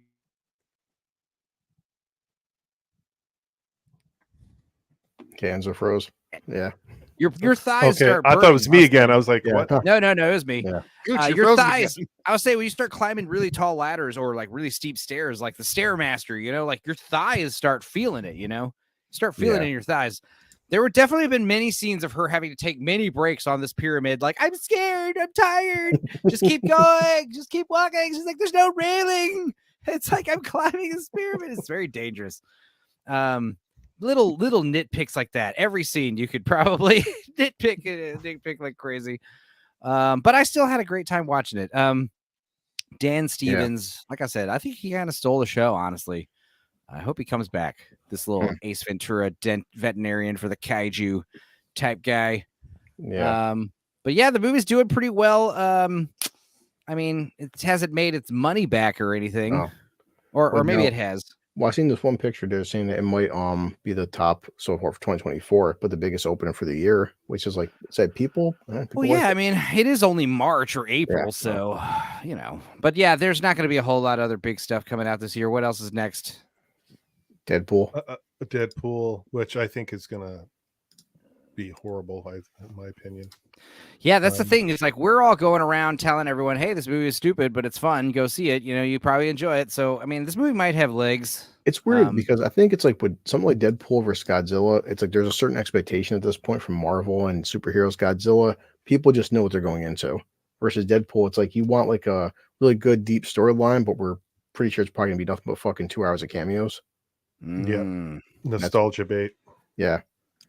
Common People's here. Adam Gray, Godzilla 98 is the big good, better than Die Hard. We are going to be talking about Godzilla 98 later on Cannoli Sasquatch's channel. I'm excited about that. Godzilla versus Kong 2021 is better than Die Hard. Okay. Why all this shade at Die Hard? Did I miss a joke or? I don't know. Die Hard is my mother's favorite movie, guys. I've said that before. I'll say it again. She loves that movie. She wants to watch it again. She's talking about it the other day. She's like, I want to watch Die Hard again. I was like, okay. We watched it, listened recently. Here's the thing I hate about I want X, Twitter. Facebook has these the meta AI stuff now. You can make little AI images and chats. You can also make these little AI emojis, stickers. And they are the best thing ever. I love them. Here's an example of the kind of stuff you can make. No problem. I really think X needs to get on this. Okay. with these little meta stickers. But yes, this again is how I felt about this movie. It's Godzilla with Down syndrome, living his life, being happy, minding his own business, not causing any trouble. And if you have any fucking problems with him, hey, you gotta talk to me, pal. Yeah. I'm not gonna let you fucking harass the handicap in front of me. All right. You know, because Godzilla's a moron. That when King Kong asked for help, and people are like laughing TikTok, he's just like pointing, like, no, he's like, no, not me. This over here, and Godzilla impales him. Just like the fact that I saw fucking Godzilla knock King Kong through a pyramid, and like, dude, that's the other thing is like, Godzilla and King Kong, everywhere they go, they're not just destroying, cities, irradiating huge swaths of land and killing many hundreds of thousands of people. Kill so many people. They're also destroying like the most amazing landmarks. They destroy like the Colosseum. They destroy the pyramids. They destroy Rio de Janeiro. So many civilians died during this. I am so surprised the Rio Jesus didn't fall over. There's a part where Shimu, the big ice Godzilla turtle thing. Was that its name? Shimu, yeah. And that's why it was so funny because, like, again, like I said, Homegirl's reading all these hieroglyphs, which means, they're pictographs. So, they're not even hieroglyphs. They're not, there's no words. It's just a giant mural. It's just like pictures, and she's managing to get all this information, including this new animal's name. Stupenzo, what's that on the ground? A man of the Down syndrome. Yeah. Shimu was shows up to Rio de Janeiro and fucking just ices like that entire like tourist trap, all those hotels. They're all dead. Everyone in there is frozen to death. Like thousands of people instantly. But the music's like, rock you like a hurricane or whatever the fuck's playing. That's where I'm not sure how much you guys watch Robot Chicken, but one of my favorite skits was Transformers Optimus Prime had to get his prostate exam, but after getting to a big fight with the fucking Decepticons or during the locker room showering, Optimus Prime would say, "He's a good job, guys. Today only 50 humans got killed." Yay! That's actually pretty low. That's as I felt about this movie. Godzilla and Kong are like, "Hey guys, today only 200,000 people died in collateral damage. It's a pretty good day for humanity." They definitely needed like lots of scenes, and they do this in a lot of these other monster movies, or some of these Disney movies and stuff where they're like, there's got to be like some kind of offhanded dialogue of like, make sure you alert the people in the city, make sure there's evacuations, so that way we establish that Rio de Janeiro is getting destroyed, but there's nobody there. But nope, it's like Rio de Janeiro in the middle of summer with fucking tourists are there. There's like hundreds of thousands of people on the beach, woo. And then like this giant fucking gorilla and ice monster show up and just kill everybody. Whipping buildings at each other for funsies. The Scar King was riding. Missing. The Scar King was riding on the back of the ice lizard. Is it like a horse? Yeah. Oh my god. And that seemed like a very uncomfortable like way to sit because like the ice lizard has all these giant spines, and you could tell like Scar King can't even sit on it. He just kind of has to like straddle it with his like bending over. It's just weird. He's got all these spikes pointing at his dick. It might have looked better if the ice lizard was a tad bit bigger and didn't look the exact same size as the Scar King. Yeah. It was comedy, but also too like the director had some idea from his cat Godzilla. So they show a big POV shot in the satellites from space, and Godzilla he's sleeping in the Coliseum, curled up like a cat. Why not? He wakes up, it's like he's stretching and shit. Like, all right, I gotta go kill something. Like Adam Gray says, "You're really not selling me on this one." Sorry. Black girl scientist making sure to alert something. Wow, Enzo, the ism is pouring out of you now. Yeah, I mean, the battle sequence, especially the third act, Enzo knows this. The third act, it's like fucking 30 minutes just straight, kaiju fighting, and for what it is, it's just glorious. If anyone asks, Lord Toxic was here on this live stream. Okay, all right. Lord Toxic, right? Who's that? Yeah, Lord Toxic. He's here. He's our buddy. Oh yeah, sure. Somebody, Nick's saying that this Godzilla right here kind of looks like Lord of Toxicity a little bit. I see it. So yeah, your secrets are safe with us, Lord Toxic. Yeah, we're in Romania bar right now with Nick's. Okay, I got it. Mm-hmm. What else happened with this movie that you like to talk about? Anything? I mean, the one thing they did say was the whole point of the Power Glove was that after seeing what fucking Mechagodzilla was in King of the Monsters, that we realized the fact that King Kong, he's pretty weak, and we try and do anything we can to like give him an advantage, because at some point something's going to come down that's going to kill both these two. So we have to give them some kind of an advantage, which they're not wrong though, because if it wasn't for fucking the Japanese dude hitting the Godzilla with a nuke in the second film, like, you know, Ghidorah would have wiped out the planet. Like they had to power him up. I want to say, I know you called the last act of this movie glorious. For what it is. I mean, here's the problem. It's the last 20 minutes, I don't think have 10 words spoken out loud in the entire last 20 minutes of this movie. It is just giant monsters fighting each other. And it's one of those things. It's kind of gives off Revenge of the Sith vibes, you know? Yeah.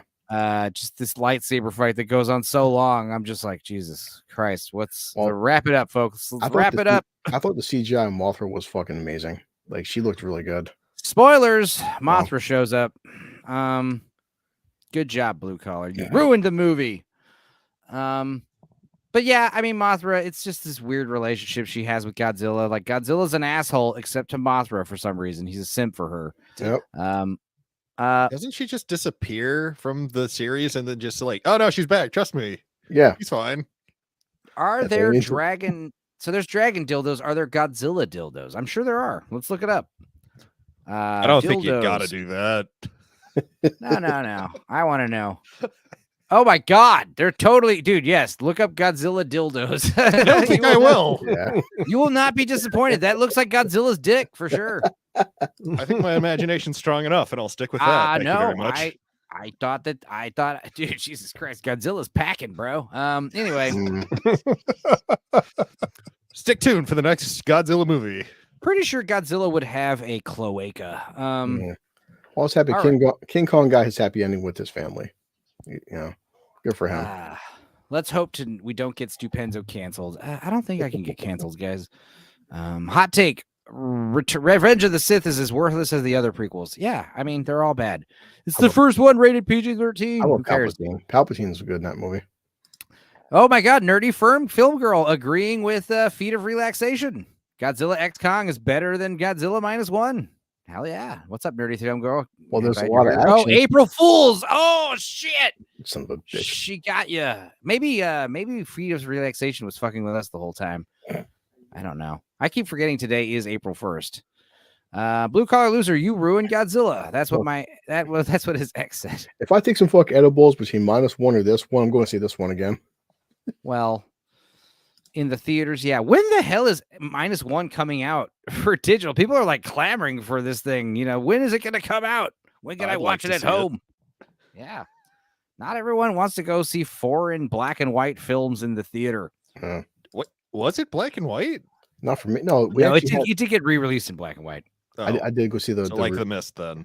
Yeah. Did you guys get your Cadbury eggs, your cream eggs today? No. Oh. Nope. No? You guys got to go. Today's Monday, so yesterday was Easter, so all the Easter candies are half priced. Son of a bitch. They're on sale. So I'm gonna go ahead and eat one of these things. They're super hard to eat in one go. I used to be a little kid. I was able to put these things down like nothing, but now, Jesus Christ, I go into like a diabetic coma eating one of these. Can you do it slowly?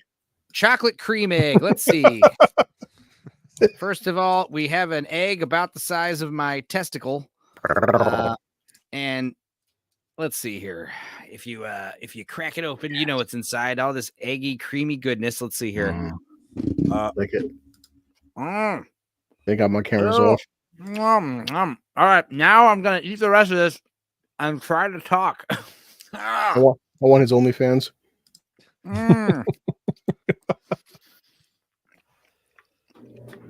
This was a mistake.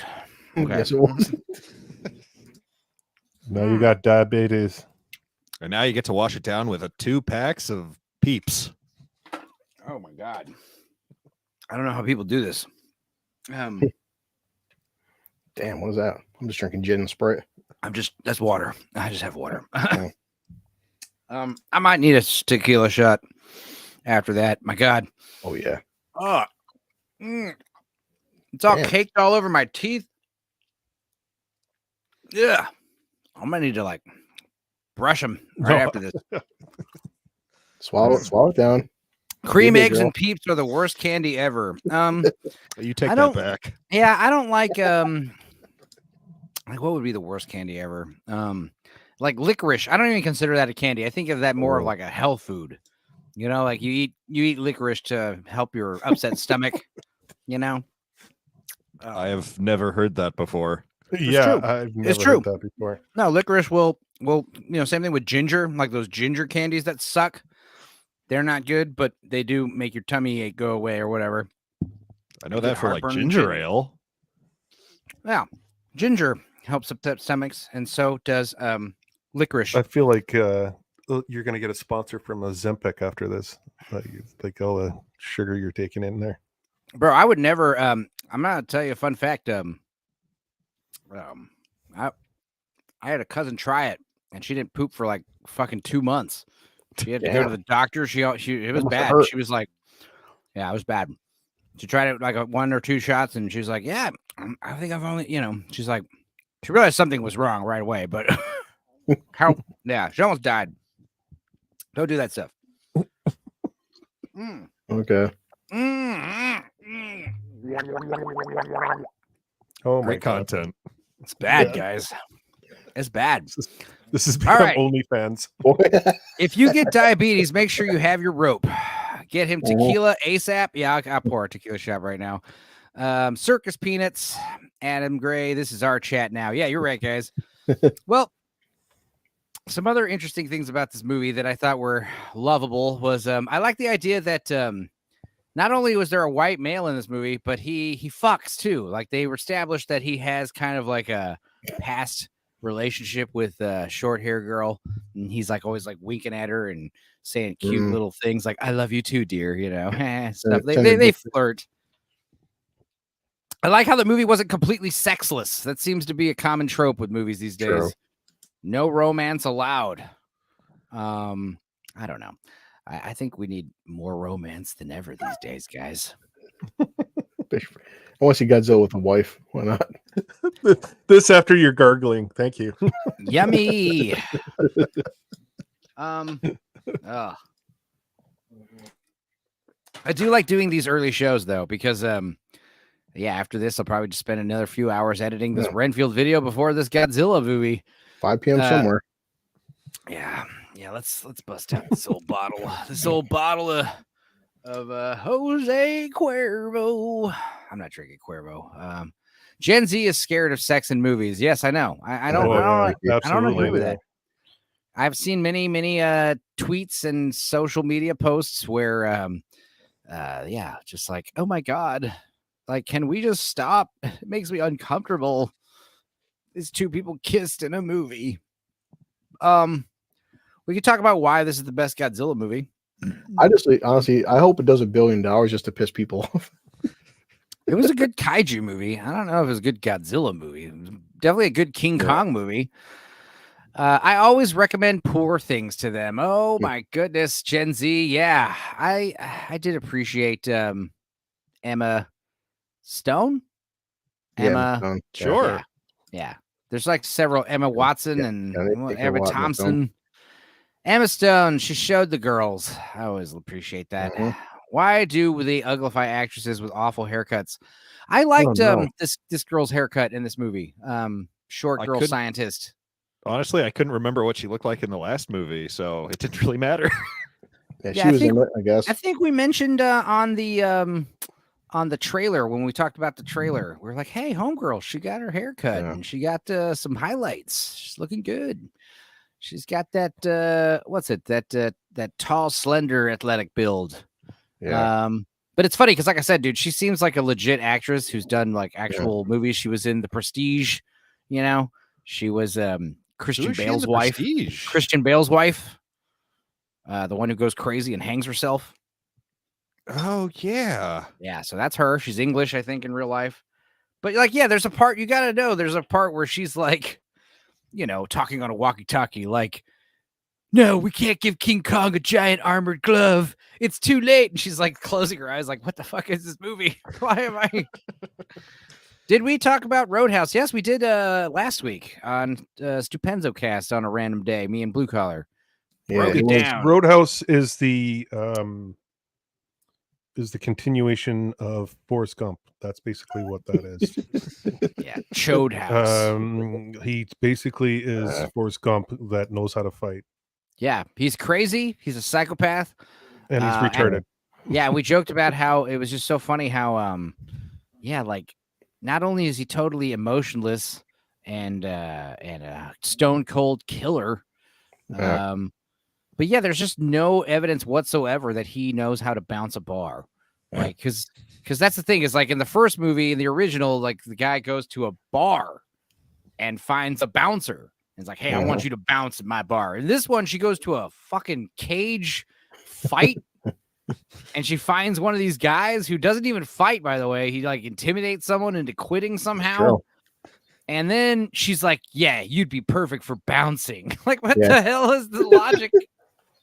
That makes no sense at all. Common people, it's like a 12-year-old bowl cut. You want to tell us something, Stupenzo? Well, here's the thing. I like girls' necks. I like it when they show off their neck. So when their hair's up or when they got this short haircut and they got that long neck, yeah, give me some of that. I do prefer more curvy, voluptuous women, but I like women of all shapes and sizes. I like girls with bowl cuts. Here's the thing. You talk shit, common people, but if this girl with her bowl cut stripped down to her skivvies and started grinding all over your lap, I think you would be receptive. All right. She's an attractive woman. Don't lie. No. Don't lie to me. No. Roadhouse is the much awaited sequel to Forrest Gump, says Depends on Nick. the chick, man. If fucking Sydney Sweeney was bald, I wouldn't care. Shit. He's a neck man. Well, I'm more of a titty man, but yes, necks are cool too. Bald is different. Necks are sexy, Bowl which cut? is why I hate when girls get Bowl necks. cut's like bowl cut is like your that's where you're getting into like the tism stuff. Well, here's the thing. I've always said, man or woman, if you could pull off a shaved head, you could pull off any haircut. So blue collar, he can't pull off the shaved head. I tried. So, keep your hairstyles limited. You have a strange egg-shaped noggin. I feel like this girl, she can pull off a shaved head. Yeah. Just like Natalie Portman. You remember how she pulls off a shaved head? That's why she looks great in every hairstyle in those Star Wars prequels. Did she though? V for Vendetta, yeah. Like, she was all shaved and she was malnourished and sickly looking, and I was so turned on. God. Yeah. You tortured me. It's like, yep, sure did. And I got off doing it too. The Japanese are hot for necks. Yeah, I mean, that's because all their porno censored. That was a fucking unrated the director's cut. Yeah. Oy vey. Well, this is also not an April Fool's joke, guys, but CERN is going to test the world's most powerful particle accelerator during the April solar eclipse next Monday to search for invisible matter that secretly powers our universe. What could go wrong? Nothing. So A dude could put his head in the thing and it goes through and he goes, "Ow, that hurt." Oh, right. The guy did get a particle through his head one time. Turns into Dr. Manhattan. Yeah, it's just like we already know that we're living in the backwards fractured universe right now. We already know that we still there have been the Matrix movie and so it's coming out to theaters tomorrow. Oh, that's what I was joking about yesterday, because everyone was upset that yesterday was a trans visibility day, March 31st, but it's Easter. And it's like, yeah, but it's also the anniversary for the Matrix. So obviously the Matrix came out March 31st. That should also be Trans Visibility Day, because we all know the Matrix is a powerful trans allegory. So yeah. Feet of relaxation. I'm so glad to be back. My trolls have improved since the last time we met, Nix. Yeah, see, the thing is, I just treat everything you guys say in the chat as fact. I'm like Ron Swanson. If you tell me you like this movie more than -1, I'm going to believe you. I have no reason not to. I don't care. Yeah, but there are people out there that actually mean that when they say it. That's the thing. If it'd be so easy to be like, feet of relaxation. How could you?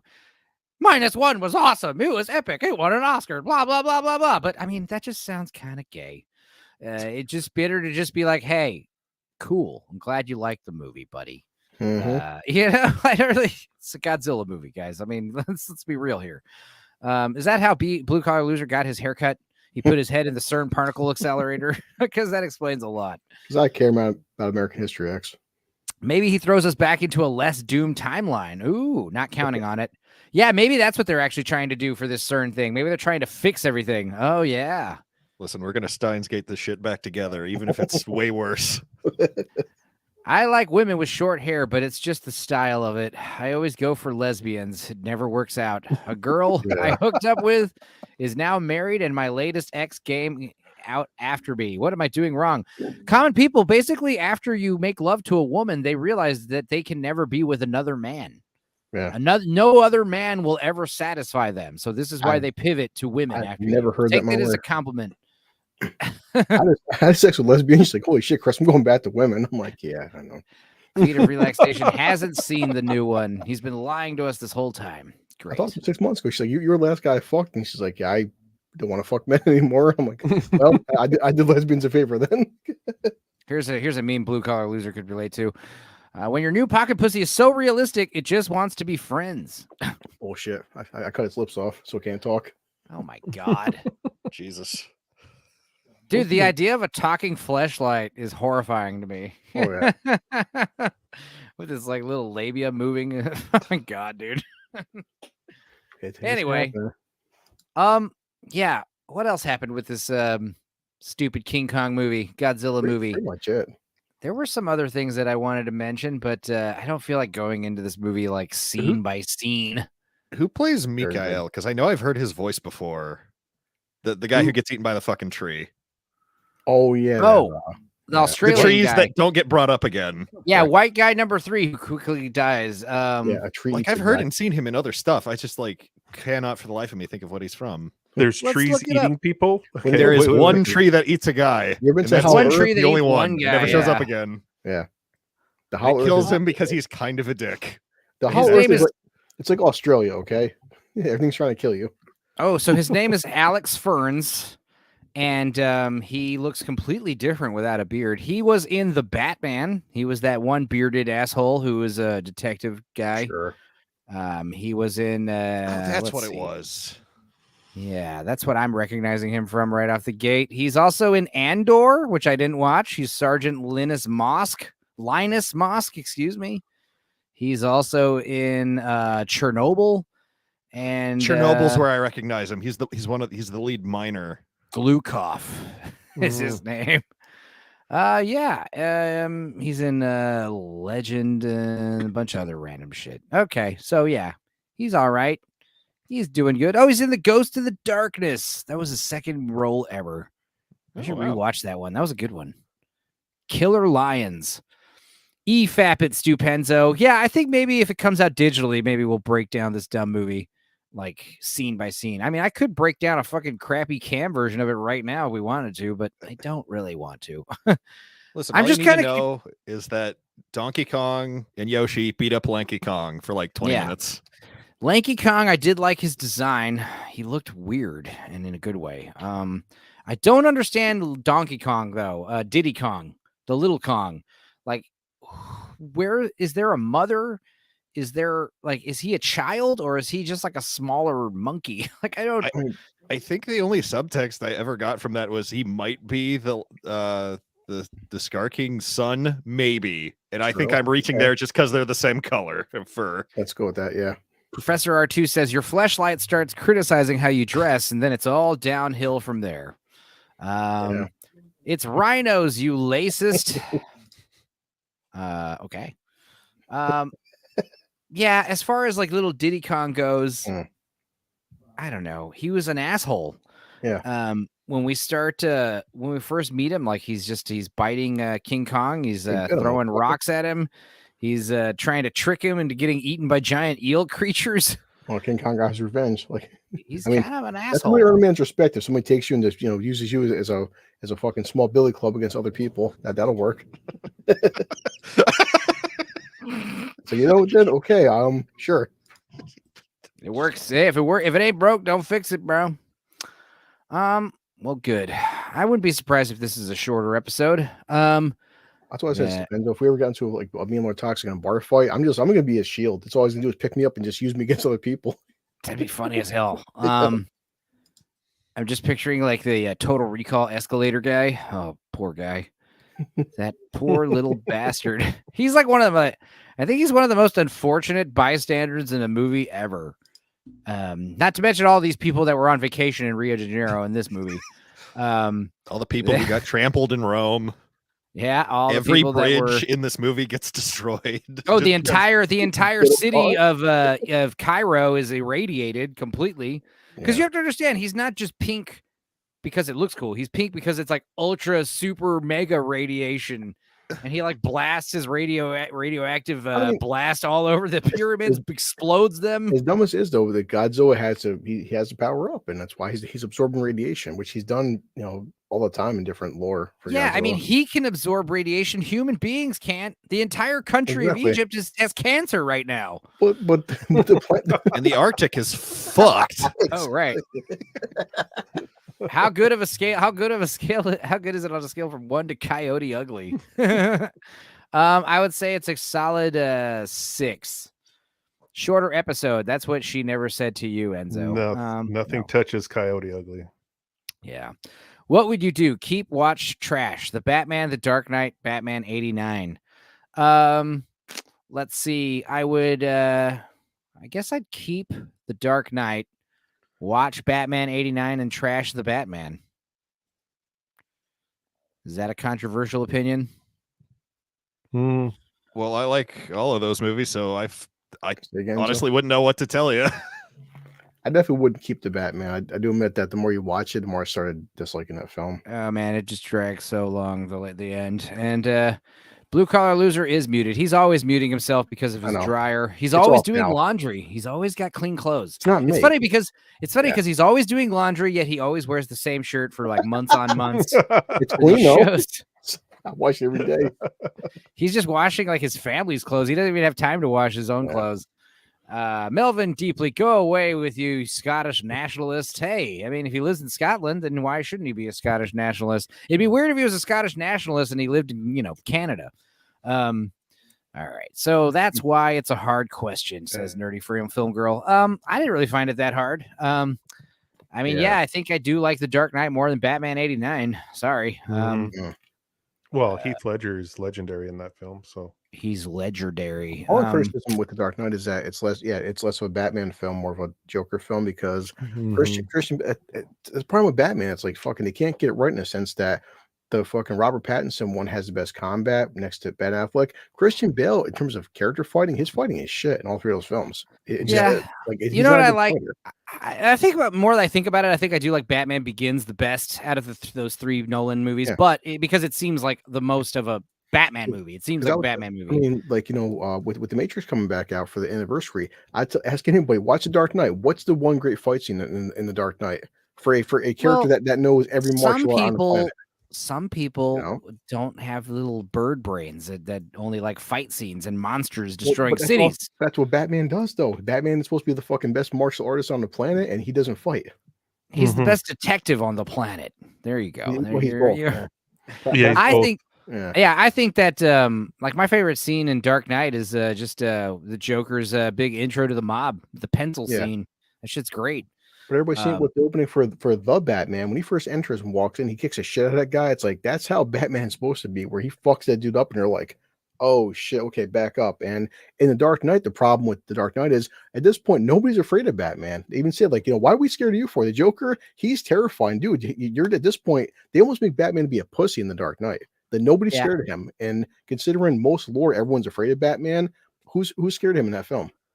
Well, I mean, in the first movie, everyone's afraid of him. In the second one, they show that there are like low-level street drug dealers that are like avoiding committing crime on the chance that, Batman might show up, because you don't want to get like a broken, you have your arm broken in 3 places for selling pot. So, Batman is a psychopath, obviously.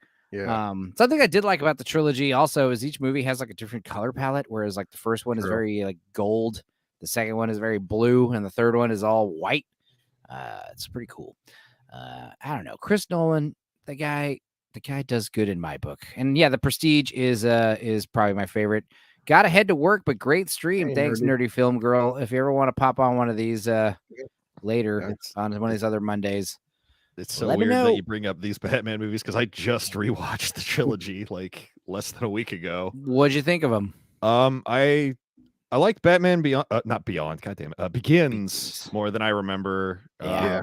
I still think The Dark Knight holds up real well, and I did not like The Dark Knight Rises almost at all. But I might have been in a shitty mood, so that might have contributed to No, it. that's about right. That's about I right. think, yeah, Rise is one of the films. The more you watch Rises, the more you start picking apart. That movie's got a lot of fucking problems. It's got a lot of plot holes and fucking. And they'll say There's this too in many for me to times. just like. What's one that that really fucking bother? Yeah. And it also doesn't help that I think Talia al Ghul, when she is a villain, is a terrible Batman villain. Yeah. And it was pretty obvious that who she was supposed to be. I remember predicting that in the movie. I didn't, because I didn't know who she was the first time I saw it. I was like, you know what I "Who?" liked about The Dark Knight Rises? This shit. Catwoman, I don't know why, but I just liked Anne Hathaway as Catwoman. For some reason. She was in, avoiding the joke. I actually think she does a pretty good Catwoman. I also loved the fact that her cat ears are just her stupid glasses put up on the top of her head, and it kind of looks like cat ears. So it's not like she has a fucking tail and she says meow. Yeah. She's got whiskers painted on her. She's why did they change Bane's like aesthetic, but he still gets beaten in the classic Bane way of cut the tube? Yeah. I think in this movie, in the original, it's like he uses the mask and the gas to get like super powered. Whereas in this one, it seems like this mask was like Darth Vader, like keeping him alive or whatever. I also have no idea what accent he's going for. He was going for like one of those old timey British. He was going for one of those old timey New York British boxer type guys. Really? Yeah. It changes all throughout the movie, though. If you watch the movie, it changes. Like, Well, they his proved that dialect. true. The very first trailer, people were making fun of it so bad that no one had to go back and just redo all the fucking voice in the ADR, because in the trailer it was even worse. People were like, what is he saying? We can't. Oh we can't yeah, explain I this." remember there was the IMAX, the first 6 minutes of the movie, uncut, and no one can and understand. then it'd be like, and you're just like, what the fuck is he saying? Fuck it. It probably doesn't help that I've also played through the Arkham games recently. And there's a weird similarity between the last game and this movie. It just in tone, and all I can think is, man, I wish Scarecrow was in this movie more. Dude, Scarecrow was so awesome. I liked his cameo in part 3. That was fun, but I feel like he could have. We want I don't more know, from been him. a bigger character and like. But I think the main reason why Dark Knight Rises, just falls short is because obviously the Joker was supposed to be in that third one, and that there was a writer's strike while they were making it. They also, they chose to not recast the Joker, which I kind of commend. But at the same time, like the Joker is such a pivotal character, the fact that the last time we see him is just kind of being hung upside down. Yeah. And I understand in the real world, criminals get arrested, they go away, and that's it. But in Batman, he goes to the mental asylum. He breaks in and out of. He treats Arkham Asylum like a hotel. The Joker, he goes in and out. Oh yeah. I also hate that Batman just sort of stops being Batman at the end of Dark Knight, or is implied for Dark Knight. Dude, you could rest a glass of water on this ass. You know Absolutely. what I mean? Anyway. I think the main criticism for most people was like the fact that Bruce would just quit after his girlfriend dies for 8 years is so like that's like look, all crime has been solved. We don't need Batman no more. Well, I did like the idea that like, yeah, dude, you're fighting crime for like 5 years like this, and your knees are shot. Your fucking body is like totally fucked. That works, but like again, he disappears for 8 years and it's like crime is solved. I'm not gonna be Batman. It's like, no, Bruce Wayne would keep doing that shit, even if Rachel, played by a third actress, probably died. Yeah. Well, again, kind of like how I defend Terminator 3, I think Dark Knight Rises really justifies itself with like being the first time to give Batman an ending. And an ending that we liked, I was like, hey, this is cool. Like the idea that Batman, he can't be Batman forever. And I don't think anyone really ever did a good story about Batman, throwing in the towel, ending it all, the final Batman story. I thought that was good. I thought that was original and fresh. And I thought that kind of makes the whole movie worth watching. One thing, Enzo, you said, and I agree with you 100%, is that this was the biggest issue with Daredevil being She-Hulk, is that suit, the reason Daredevil and Batman come out at night is that suit does not look good during the daytime. It just doesn't. Like no Batman suit looks good. Batman's supposed to be a knight. Like he lives in the He shadows. works in the shadows. Yeah. Having him fight Bane in the middle of the daytime was painful to watch. It's like that. Yeah, and it's also painful. The Flash movie when Batman's riding around his motorcycle in broad daylight, but then again, at the same time, it's stupid to think that I'm a superhero, but if you're in trouble during the daytime, good luck. I'm sorry, I can't help you.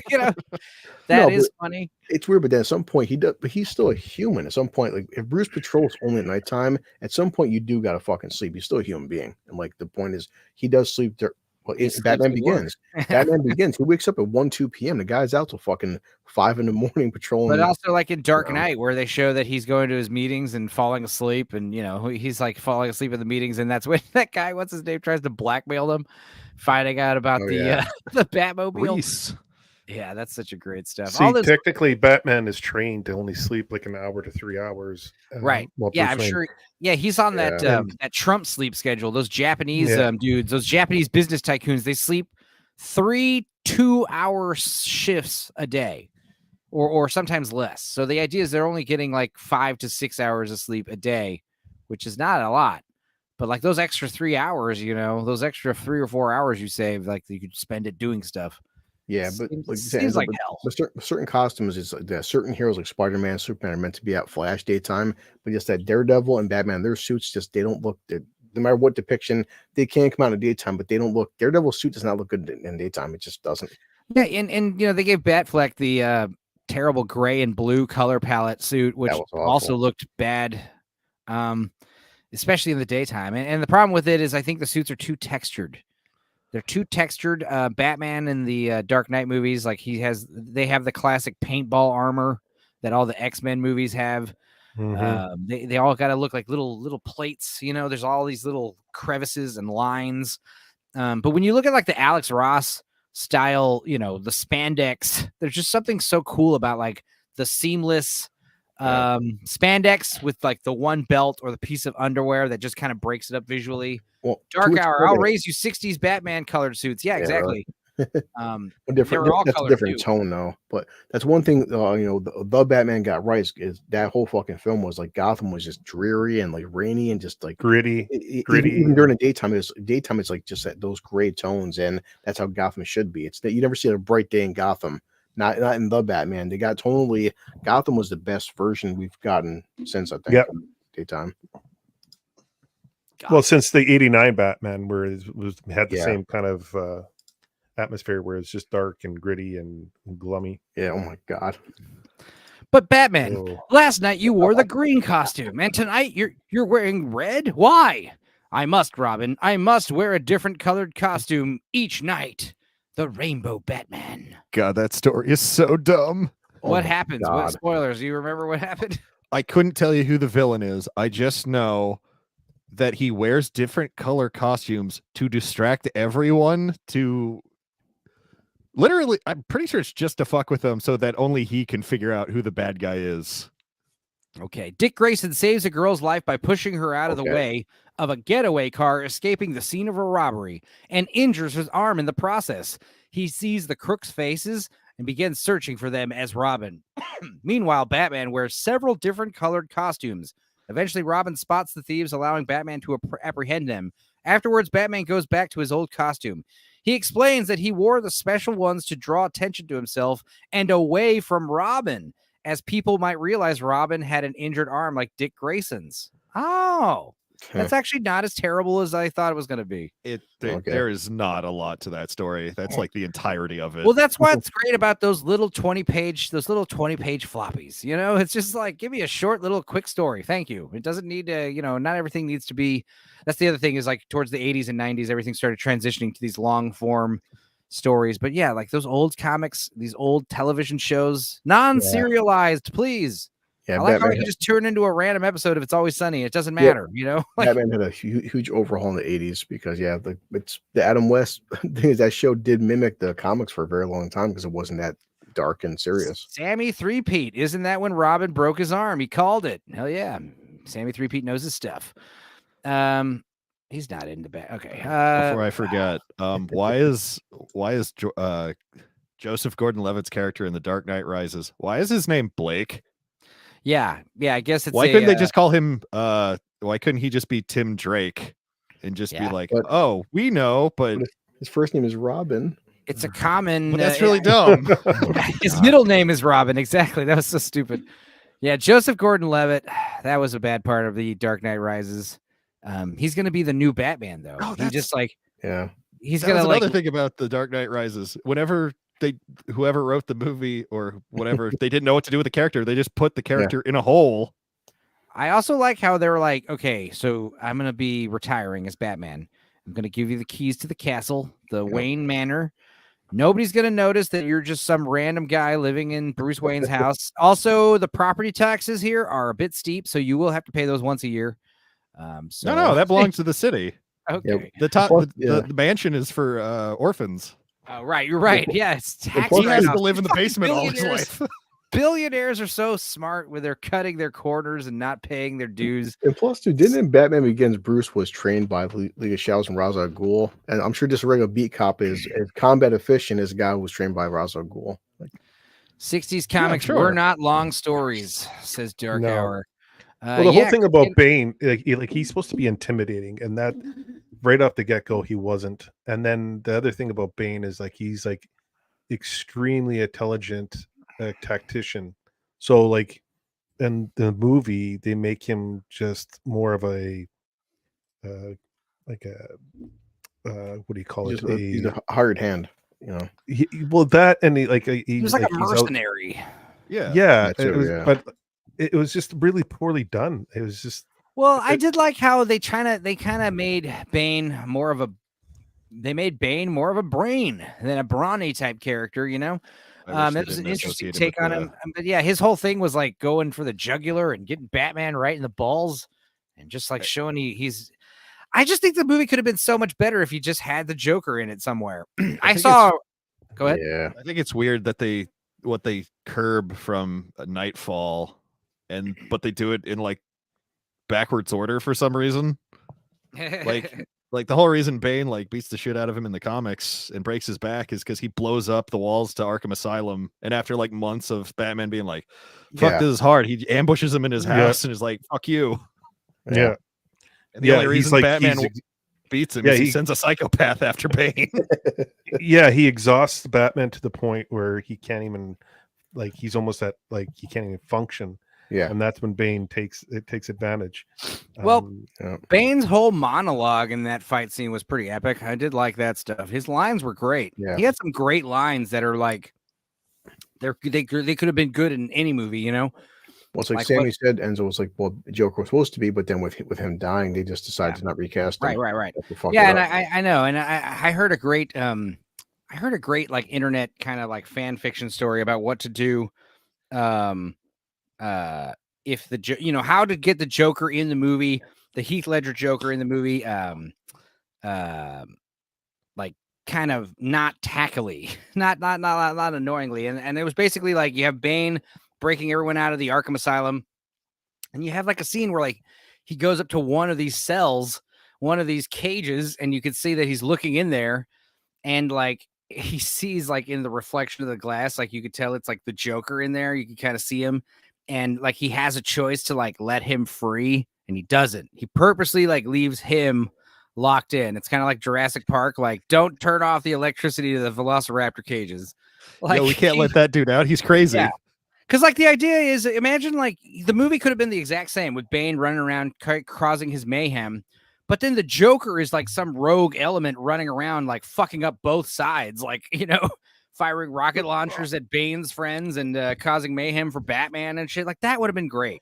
Well, I think I even to touch on that even better, and they did this in the Three Jokers, and they did this in the Killing Joke, where you have a body double acting as the Joker, and Batman is like you have Batman visit Arkham Asylum to question the Joker, and then he realizes that the Joker's that's not the real Joker, and the Joker's gonzo, and so you kind of leave that opening where he's just like, he's out there, but like, oh, here we go. Look who made it. But like you could do that. You could invite that story in, and You can 'cause, like, invite Bane the would Dark really- Hour story and yeah, The dark hour rises. How's it going, man? That'd be funny. It's going well. I don't have much time. I got back from that job interview I told you about. And, Oh. oh man, I'll tell you offline about. I'll tell you when we're not streaming. He shaved the mutton chops. I didn't get the job. I'm not even sure if there actually is a job. It's a possibility. It might be a front. I'm not sure. If you had the interview with the mutton chops, that would have been epic. Did they ask you to kill a man? Is that why? Like, just show up and be like, "Listen to me, bub." Dark hour, yeah, you are coming in a little low on the wrong. Are you coming in your wrong microphone? Or hold on, I know what's going on. It's because my hold on. Sounded a little. How about now? No, still kind of weird, bubbly. Sound like you're underwater a little bit. Let's find out.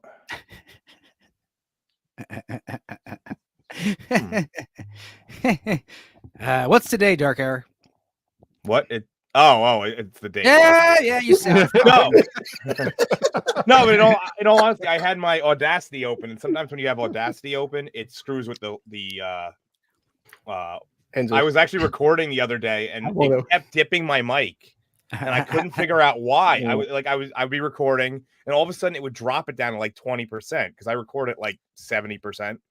All right, but drop it down, and then I realized it was because I had StreamYard open on a different tab. It was fucking with my mic settings over on this, so I thought maybe it was going in reverse. Okay, but for real though, if someone else comes in, we're gonna act like we don't hear them at all. We're gonna be like, we can't hear you. We can't hear you. So if anyone else pops in, we're gonna be like, what? All I gotta say though is I'm getting triple the gooch lately. What's going on? I mean, it's so much gooch.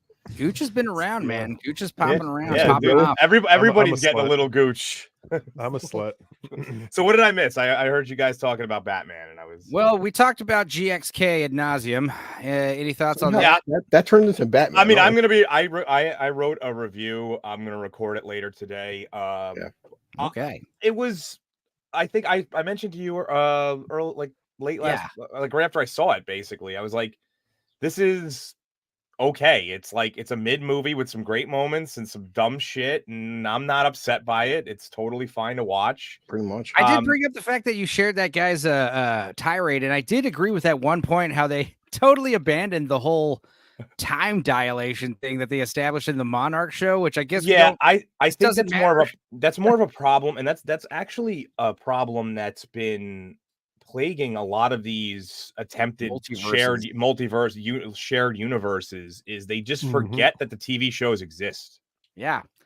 And like Adam Wingard's like, oh wait, they said that in Monarch where an hour is like a year or something down there. I guess we should have remembered that when we wrote it. That's the main problem with a lot of these things is the movies are the main priority and the shows are kind of like given to the B team, or in some cases with like Disney, it's like the D team. Well, don't most of these like big IPs and shared universes, don't they have like continuity experts? Like I know comic books do. Yeah, I mean, actually, you can write anything on a piece of paper and say you do it. Yeah, like they actually have like an entire. This whole series of comics that I have right here is all their continuity. They could have easily just pilfered from. So on top of the damn budget. I mean, a Monarch, I was saying before, like the show could be lacking, but the Godzilla scenes itself, that's like watching a live action at the fucking theater film. Like these guys dump like $100 million to this movie for special effects. You think somebody would sit down and actually look at the continuity? Like you guys are dumping a shit ton of money to these fucking TV shows, man. Yeah, I mean, I enjoyed it. It's like a C+ movie with some Feet of Relaxation has been saying that -1 is not as good as this. You agree with that or not? Oh, absolutely not. And I know that's an April Fool's joke, so I'm not going to even take that. See, I actually didn't think it was an April Fool's joke when he kept saying it earlier. He kept saying it over and over, and I was like, "Hey, man, more power to you, brother." Depends on who asks me. Some people like Fast 10 over more serious films. It's Blue Collar liked this movie more than -1. I mean, they're basically. Here's the thing: is that if -1 was a very adult film, a lot of adult themes in it, like about PTSD and survivor's guilt and all these things, and it still could be enjoyed by someone younger, but it really was geared more toward an adult audience, whereas this one is geared more towards kids. with adults as like a secondary market, but it's fine. You know, that's not a problem. I'm okay with that. I'm okay with being the second market that they're worried about. I mean, think about every cartoon that you grew up watching, right? And then you go back and you rewatch it when you're an adult and you catch jokes that you didn't catch when you were like 11. Yeah. We're in that market for the Monsterverse. That's what it really is. It's they're family films. I talked to my sister last night about taking my nephew. She's going tomorrow to see this film. My nephew's 12. He loves everything Godzilla, and he did enjoy -1. But I know for a fact my 12-year-old nephew will have a lot more fun watching this versus -1. Simple as that, because -1 only has really 3 scenes with Godzilla versus this. It's a big cartoon. Yeah. And the whole thing about my biggest problem with this is the pacing was all off. So like the beginning, they're just like bang, bang, bang, bang, bang, like detail. And then the second act is so long and drawn out that it took forever. And there was very little, like every time you got to a story like point that you wanted to talk about, a plot point that you wanted to talk about, or you wanted to like experience more, they would move on to the next thing. They probably could have taken out multiple characters, and the vet should have been a one-off. I don't think he was really all that useful. But he was my favorite of the performances. You know, he's the standout character. I didn't like him that much. I thought he was trying too hard to be Chris Pratt. He was doing more Ace Ventura characters, you know. He's like one with nature. He's kind of hippy dippy, wearing a Hawaiian shirt. Yeah, look at this mosquito, bro. I don't think you remember Ace Ventura that well. That was so stupid. The mosquito, because he's like letting a mosquito like feed off of him because it's like one with nature. But he's in like Hollow Earth. Like who knows? He's gonna get like super mega West Nile virus. It's like I do like the meta joke where he says though he's like, you know what, you guys are just throwing just shit against the wall and see what sticks, almost like hint. Yeah. I mean, there was some contrivances and conveniences like the power glove just being there. Yeah, like why wouldn't it be for? Like I said, when you compare it to 2014 and how like serious they tried to make it, it's so stupid. You're talking about the Godzilla 2014. Yeah. Because I couldn't remember if that was that or the Skull Island came out that year. No, my favorite though, I think my biggest complaint about the movie is the the lack of scale is really, it's all fucked up. Like these animals are supposed to be 300 feet tall, and like most of the Hollow Earth scenes, like it feels like they're like 7 feet tall. Like it just feels like they're dudes in suits. They might as well just be dudes in suits. Because like if the camera is just doing things, it's moving too much, too fast. Like you have to understand, like according to the math, these cameras are like hundreds of feet in the air, moving at hundreds of miles an hour. You know, it's so much better when you got these like worm's eye view of these gigantic animals and they're moving kind of slow. You know, they move like you know when you see those like clouds and like time lapse, like that's what the giant animals should move like. You know. It's freaky, you know, like but what was it? The running sequence. I know you, when they put out the trailer, you had a lot of problems with that. It turned out to be that they didn't actually move, except for that one specific scene. A lot of the times they weren't moving nearly as fast as that. But it's also there's like gravity issues. It's like, you know, gravity powers in Hollow Earth. It's kind of it is like a lame excuse, but to their credit, at least they do explain that in a Hollow Earth, gravity does exist differently. So it's, you know, maybe not the best explanation, but it's a explanation. Yeah, I was saying the dumbest part of the movie is when cute girl with the short hair is doing the reading all this insane expository dialogue from these like vague pictures on the walls. There's a word for Shimu that she understands. You know, she knows how to say Shimu. His name was Shimu. And they call him the one who touched a star. They're like Godzilla. Icezilla. Icezilla is what I kept calling. Icezilla. You know, as I was watching Endo's thing about we just watched Kung Fu Hustle last week, and like Kung Fu Hustle. Imagine if you compare it to a serious martial arts film, it's objectively a terrible fucking film. But if you take it as what it is, though, it's fantastic. That's how I took this film. It's like, don't go into this film expecting like a fucking Bruce Lee movie. Yeah. You know what Kung Fu Hustle is after seeing these guys do some Bugs Bunny shit. You know what I mean? And Nix, I would say the Gooch. He's the adult on the panel. I would say the Gooch is always. Yes. Yeah, anybody who can with a serious face draw the difference between the Gooch and the taint and all that stuff, and not laugh his ass off while he's doing it. That's someone who's lived some a life right you there. probably watch Dark Hour. Gooch has seen it all. You know, the Fast and Furious spin-off Hobbs and Shaw, when the fucking I've Rock, seen it. when Rock was on the fucking back, you know, the back right there when Statham was driving, and he fucking took the chain links like this and fucking put the. Yeah, his arms would have got ripped right out of their sockets. Yeah, it's like they ripped them off. Yeah. Going back to the Kung Fu Hustle, I had a blast doing that. That was a great breakdown. I liked. Oh yeah, you're I'm still everybody who has been on Two Hose will eventually make it back on when Stupenzo lets them. He's up to 6 appearances as of right now. So like, all right. No, it's fine. I'm just joking, man. I'm good at filling holes, bro. All right. I'm trying to like even it out a little bit more.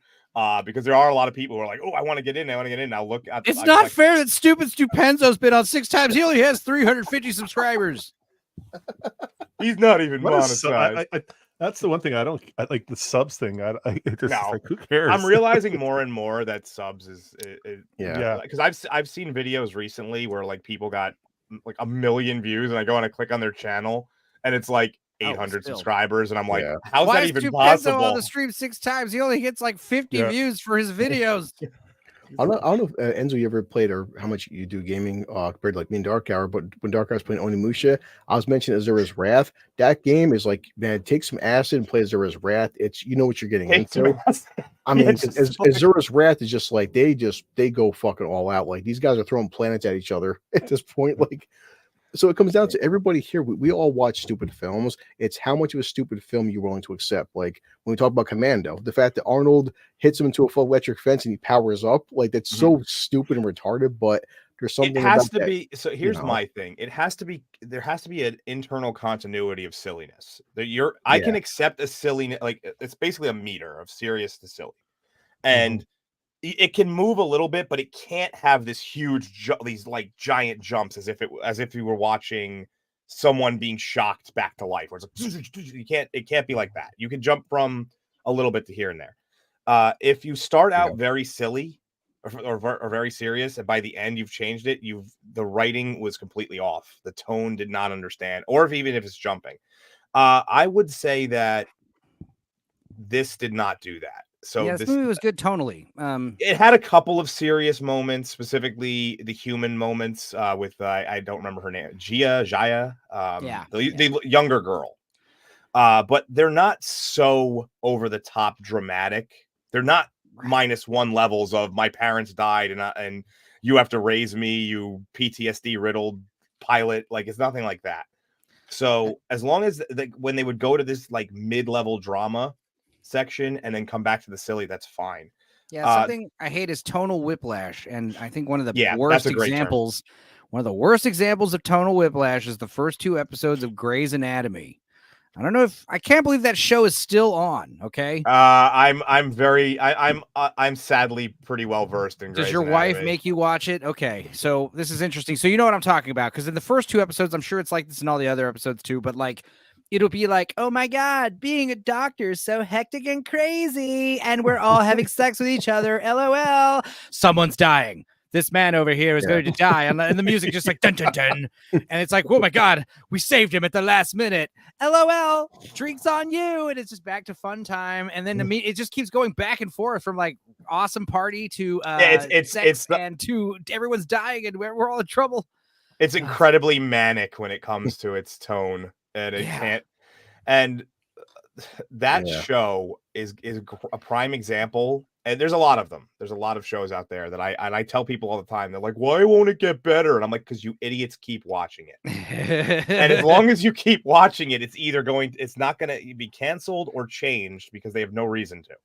Dark Hour is the one who makes his wife watch Grey's Anatomy. There's the twist. That's funny. Well, Enzo was telling because Dark Hour reads like a lot of comics, but a buddy of mine once sees Godzilla, he goes, dude, about the tone. And he said recently, he's seen some TikTok where a guy got pissed off that Batman at one point fell from the moon and hit Earth and lived. And he goes, people pissed off, like that's impossible. He's a human. He goes, dude, did you see the cartoon where Batman dodged Darkseid's Omega beams but then hit Superman? Superman can't dodge Darkseid's Omega beams, but Batman notoriously dodges them. You're fine with that, but you're pissed off that Batman fell from the moon and hit Earth. Batman might be the most tonally inconsistent character in the Yeah. history of comics. Yeah. And also power scale wise, like Well, what's cool is you guys he were works- talking about he Bane, works and either Bane, way.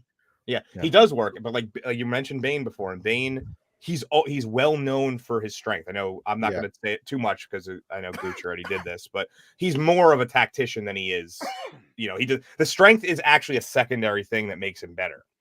But like a lot of the villains that he deals with on his lower level are nothing compared to the godlike levels that he's faced when he's with the Justice League. Yeah, exactly. But we can accept it for some reason. It's a really strange situation with him. DC had this the power scaling because everyone knows Marvel and DC has like what people can bench, what their abilities are. They said the tunnel scale. Yeah, and what they say, Bruce Wayne at his peak, he can bench 800 pounds. I'm like, oh, well, hold a second. Bruce Wayne can bench 800 pounds. He's 6'2", weighs about $190. You show me what? No, he's more than that. He's more than a dollar. He's like between 220 and 240. When DC had him a couple years, 10 years ago at 190, but now he's officially. That was because they were syncing it up with what Christian Bale did, and Christian Bale trimmed down to precisely 185. Yeah, he did it twice. It was crazy the way that he did his. Yeah. He didn't actually. He bulked up to 185. Yeah. Like first he did the machine. He did Batman Begins. Then he did the Machinist. Then he did Dark Knight. And then he did Cheney or whatever. We got all fat. No, he did. Yeah, Cheney. Yeah, that was the one. He went up to. That was after Dark Knight Rises. He went up to 225. Christian Bale, I think. Yeah. But my whole premise was like, we'll say Bruce Wayne. His back is all fucked up from doing all that. Bruce Wayne's peak, right? Bruce Wayne is on average 200 pounds. You show me what man that's 6'2", 200 pounds is bench pressing 800 pounds. That's physically fucking impossible. It's not happening. Yeah. There's no guy bench pressing 4 times his fucking body weight. But they try saying, "Oh, this is what humans can attain to." No, you're not, dude. Come on, it's riveting. So, I mean, I can accept with comic characters that they're not supposed to be realistic. You know, obviously, you look at a guy like Eddie Hall, who holds the I believe the deadlift record, the world deadlift record, and he's a walking mountain. Yeah. You know, he's enormous, and then. You have all these, like, obviously he wouldn't be able to do all the acrobatic stuff if he was that big. And so you have to suspend your disbelief a little bit, obviously. And then like Captain America has the excuse of he's on, government issued steroids. So, well, that's the problem with that DC has with Batman. They try to implement him into too many things. Just keep him in his lane. Keep him in Gotham, keep him fighting the criminals there. Instead of putting him in the Justice League and the Dark Justice League, or what is it? Dark Society. Yeah. Like he's in so many things because, well, A, he's going to sell, right? But B, like it just ruins the character. That's what's happened with Wolverine over the years. Like there's so many storylines and nobody knows what the actual storyline of Wolverine is anymore. Like I would argue that a very similar thing happens with Spider-Man on Marvel's end, but at least Spider-Man, it's so Batman is at this level and jumps to this level when he goes into these. Spider-Man starts in the middle, like he's strong enough to hang with a lot of the powerhouses, but he's also not so strong that like him being on the lower level doesn't make sense. He's a much better at character at scaling because he holds back, right? Spider-Man. That's always the biggest problem with him. Yeah. That's one thing I like about No Way Home is that when he fought Green Goblin, it's like, Green Goblin's kicking shit at him, and then they show him Peter after he killed Aunt May. Now when Peter's pissed off, what he can really fucking do. And yeah, that's one thing Dark Hour knows this. Like I've seen this one joke where it's like they're showing Spider-Man him versus Doc Ock. Doc Ock. Yes, I knew exactly where you were going with this. He has titanium arms, but he's still a human. If Peter wanted to, he would hit Doc Ock once and his body would explode. Like, comic scale. They see Peter Parker, according to the Marvel wiki, is like 10 tons. Do you understand if somebody could bench 10 tons? If they hit you, what would happen? Like you've seen when Mike Tyson punches a bag, right? I can argue this though. I could at least put an argument in for that. Is that how strong you are doesn't necessarily translate into punching power. It's about a lot. There's some people that you'll see, like Conor McGregor is not a particularly large, strong individual. Well, at least he wasn't when he was fighting. Now he's put on a shit ton of muscle. Yeah. But when he was fighting at 145, he wasn't a particularly muscular dude. He was very lanky, and he was knocking dudes out left and right. And that's a lot of technique. So if your strength doesn't translate into amazing punching power. Oh Always. yeah, but you understand. But the fact that, but if you had a being that could fucking say Yeah. pick up a skyscraper, if he hit a human Mhm. at full capacity, like if you're Vulture has no powers, Scorpion, the suit's kind of debatable, but Doc Ock, but Vulture should you just know. get punched by a regular person and die. He's like riddled Yeah. with cancer. He should just like disintegrate when. Like you said, Peter's power is the fact that, like, I've read comics where the Hulk has punched Peter Parker in the face and Peter gets back up. Mhm. You do understand how big the Hulk is, right? And he's hit Spider-Man in the face and he gets up, like it's hurting him, but like, dude, okay, he can take a lot more than he Spider-Man when he has the symbiote suit is also able to hang with. Well, remember, Hulk, Darker, so- you know this, when the whole Superior Spider-Man arc was like Doc Ock took over his body. He's like, damn, I didn't realize how much Peter Parker is constantly, like, he showed the true potential of what Peter can really fucking do. You know, by that point, I had really stopped buying Marvel stuff, but that's one of the few storylines that I was interested in. I checked out a little bit of it, and it was the fact that that was a really good deep dive on Peter Parker's psyche through somebody else. Yeah. Yeah, but it's just like with the whole Godzilla vs. Kong thing. I get people talk about what's stupid, but everybody here watches. When it comes to fantasy, it's like how much disbelief are you willing to accept? Like the fact that a 15-year-old gets bitten by a spider, it doesn't die instantly from fucking radioactivity. Well, it did. Yeah, the actual radioactivity, apparently, according to Madam Web, had nothing to do with the powers. You just had to get bit by the spider, and you get the powers. And that's why we ignore Madam Web. Oh, by the way, it's nice to meet you. I just Dudicus, yes. Cool. Hey, Hey, yeah, nice to meet you, Dudicus. I didn't even. It actually blends in really well with the background because you have a very. Was your microphone not working this whole time, or you were? No, I was just like, I don't really have anything to add here.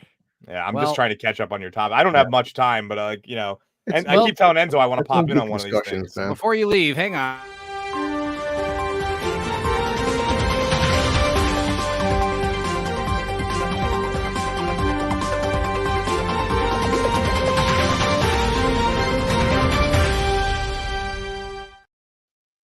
Breaking news, a couple things. Barbara Rush, Golden Globe winning star of It Came from Outer Space, and Peyton Place has passed away, sadly.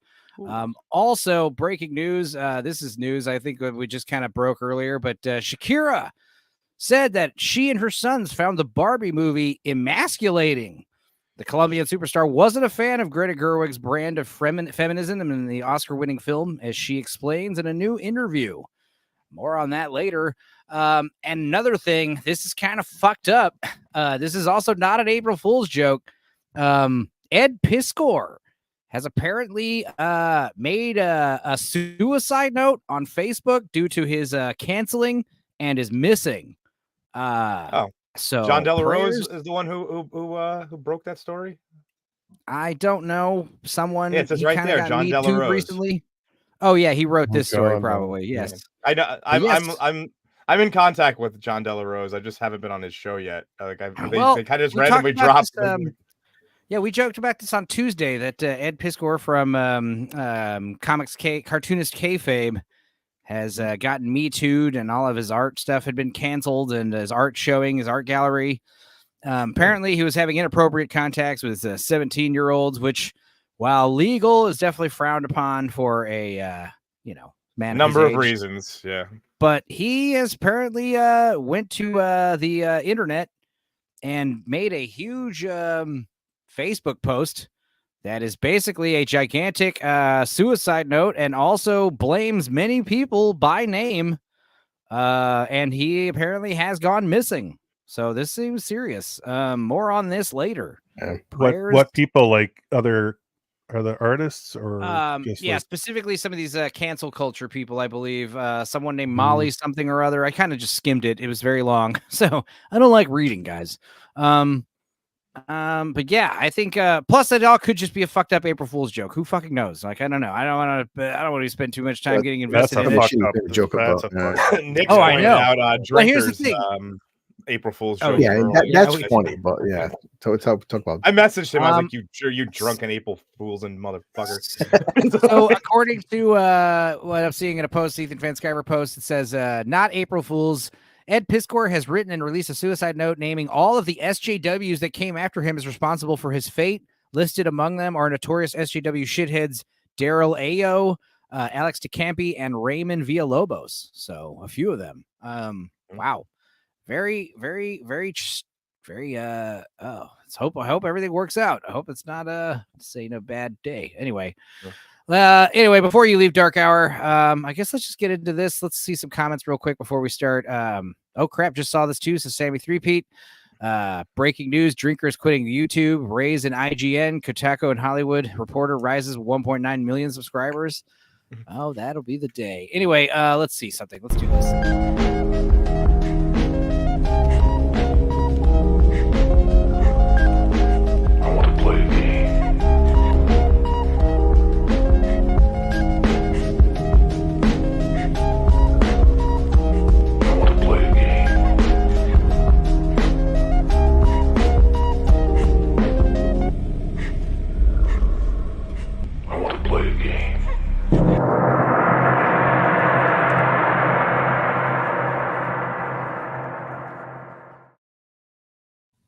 All right, Dark Hour. You don't know the drill, maybe. I want you to go to jackbox.tv on either your phone or another tab on your computer. And I want you to enter the 4-letter password PWXL.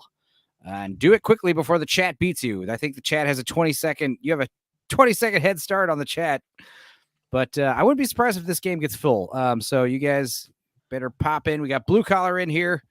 Well, I mean, I do have to go pretty soon, like in the next couple minutes. So if somebody in the chat wants to play, well then maybe you will, because these games do last about 15 minutes.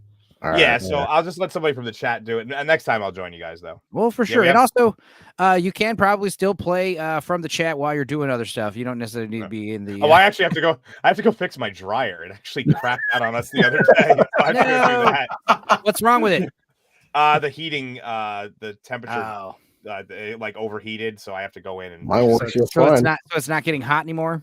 Yeah, it's just cool cycle, which is basically useless. So I'm gonna go do that, and then I'll talk to you guys later. But all right, man. I'm in contact with all you guys buddy. Anyway. So good. Thanks for popping in, man. We'll see you around. Yes, I'm sending me nudes. Fuck. If we could get 1 or hopefully 3 more people into the chat to come in, that'd be cool. If not, no sweat. That being said, I had a dryer issue recently, and I think I was watching Space Camp with my cousin. When I was recording it, my dryer was like, I had to put my dryer on 2 cycles. My clothes were gonna get dry. It was still getting hot. And I realized like there was just like a huge clump of lint clogging that hose that goes outside. So that was an easy fix. But I guess I'll give you guys another 10, 20 seconds. And if not, I'll start the game. We'll have 5 players and probably just play a few rounds of this and call it a day. How's that sound? Sure. And you will be seeing myself and Sammy Threepeat and a few others later on MMM, Cannoli Sasquatch's channel. Movie Mischief Mayhem Movie Mischief Mayhem. Yeah, DEA officer. Hell yeah. If tomorrow watching a film too. So yeah, that's right. I got to make a damn thumbnail. So yeah, Godzilla tonight, 1998, Zilla movie, and then tomorrow we're gonna watch MacGruber. I think we're gonna do it after Nielsen ratings, right? All right, I'm not sure. I'm asking you guys. Well, I know Lord Toxic's gonna get upset because you're on Scavengers tomorrow, are you not? Yes. So the idea is instead of doing 3 streams on Tuesdays now. We watch a movie, Blue Collar Losers, usually around noon, I think. And then we do Nielsen ratings. I think we're going to switch those. Do Nielsen ratings first.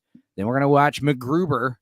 And then right after that, I'll be going on Scavenger's Reign. Like I'll have like a 30-minute downtime. We figured for April, what we want to do all comedy films. And my choice was MacGruber because the movie is fucking hilarious. Yeah. Oh, CLS is in the chat. Hell yeah. All right, come on. 1 more, guys. You can even announce someone else. Now, granted, if you guys are playing on your phone, you guys are going to be on a little bit of a latency, so pay attention to your device. You'll be playing a little bit ahead of us, or it'll feel like you're playing ahead of us. Our goal is to beat Blue Collar because he's always wins these things. Enzo won because I gave it to him. Dude, when Gord King plays, he's like reigning champion, dude.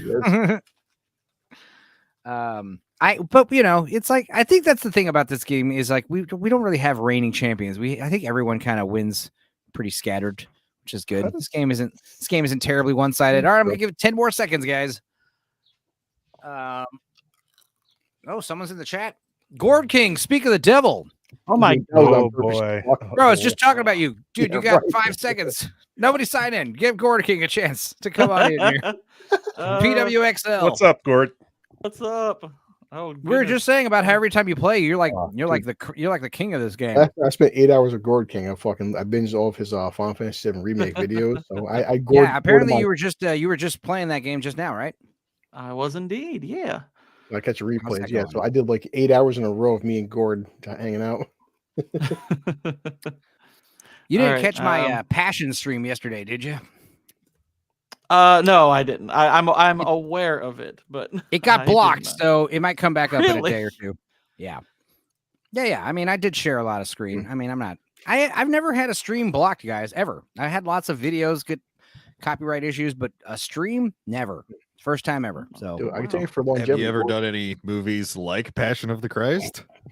well, like we broke the hell out of With Nail and I talked about that movie for 4.5 hours, but I don't think YouTube gives a shit about that. You know, certain movies are more protected than others, I guess. So we'll see.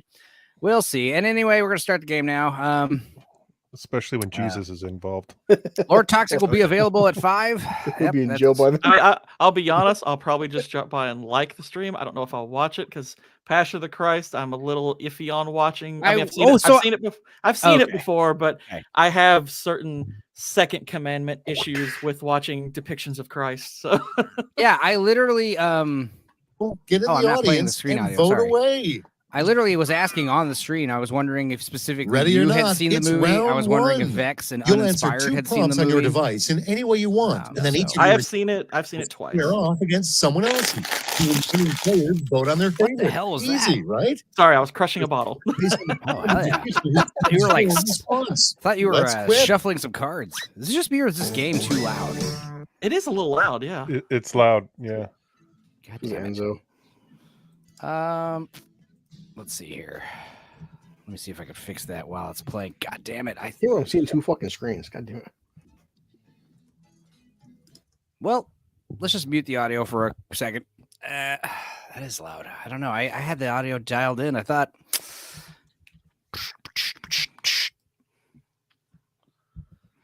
That's an interesting question.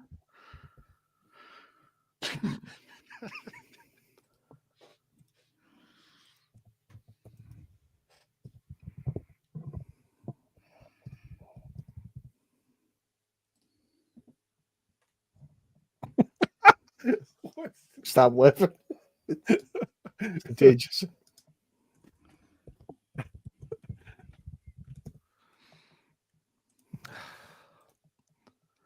All right. Those are 2 sentences I didn't think I'd type today.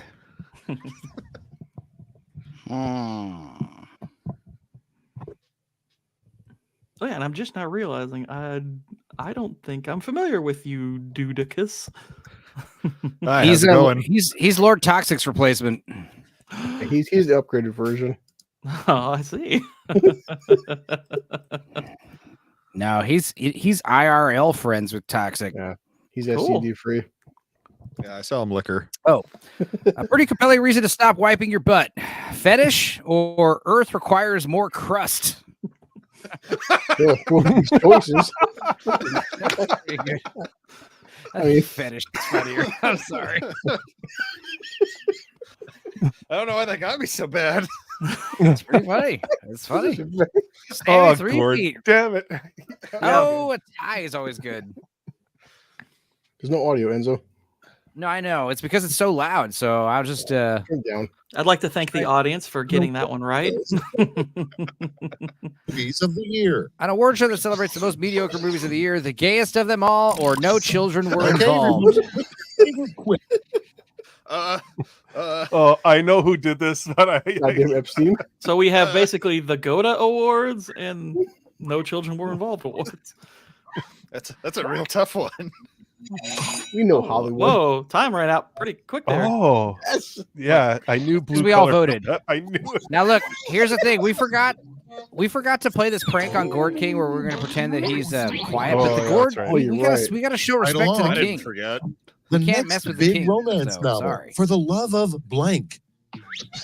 The next big romance novel for the love of Godzilla Here's the dildo fun or part. the Pick your strong independent favorite whip. female Jesus. You guys, Wow. I saw the Godzilla dildo. It was impressive. You Google it. I'm telling you guys. I may order one. Did Gord King join because we can't hear him as Mike? Can't hear me? We can hear you. I'm not gonna play that joke on Gord King. I respect him too much. y'all were muting me. That's great. Next one up. After juggling after chainsaws, juggling the next chainsaws- skill to master Oh, is sorry, you could hear this. Sorry. Chainsaw vor or sewing your Okay, hands back choose on. your favorite. Whoa. The next skill to master after juggling that's impressive. chainsaws.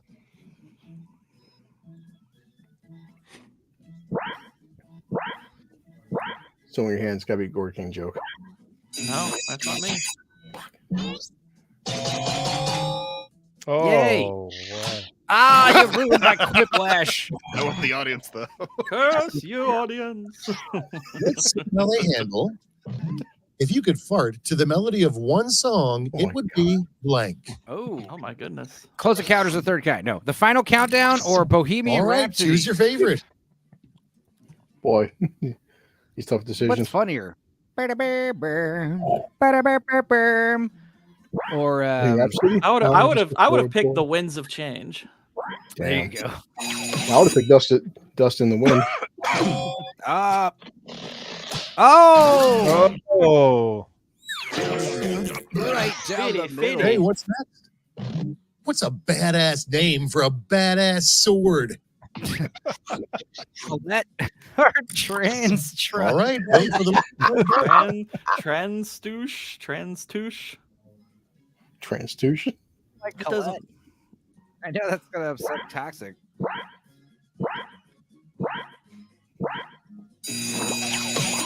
Just the idea of being killed by something called Colette.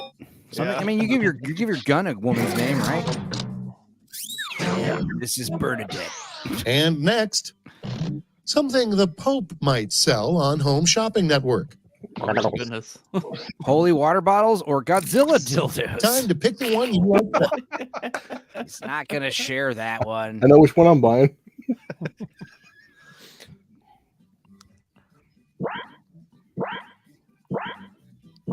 Yes. Yes, you did, Black Lives. Ah,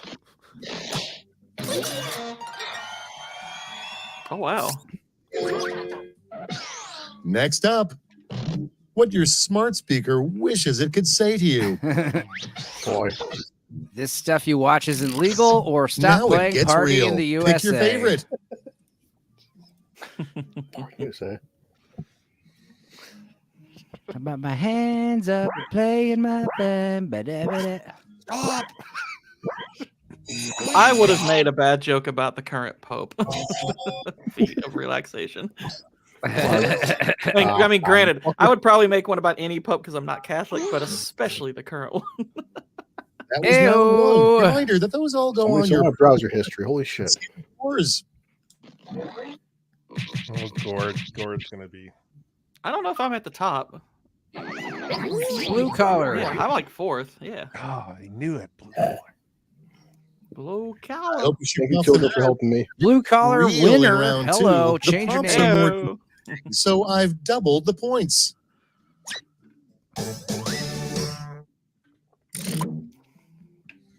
Oh, yay. My favorite part of the show when we're all quietly typing in our answers.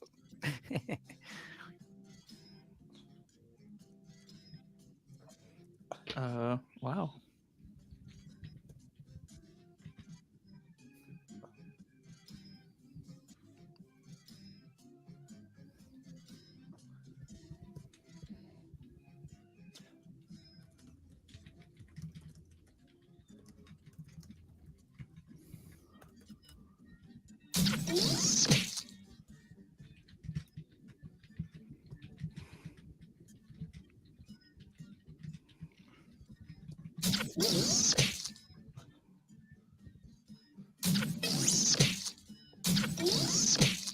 Firing them in.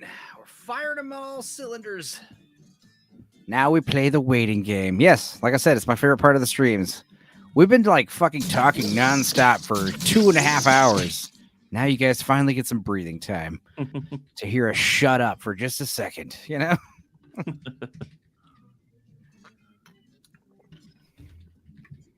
I almost feel like the questions they gave me were topical.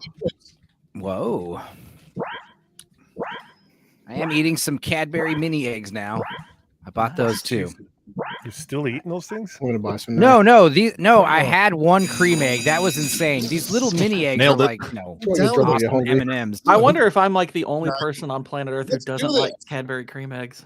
I hate them too. They're too intense. I just ate one. Let's and it was get the party hardcore. started with. I don't know if I've actually ever had them. Your eye expert who didn't make the cut, specialized in blank. Oh my goodness. Anal bleaching and sharing feelings or pleasuring a woman.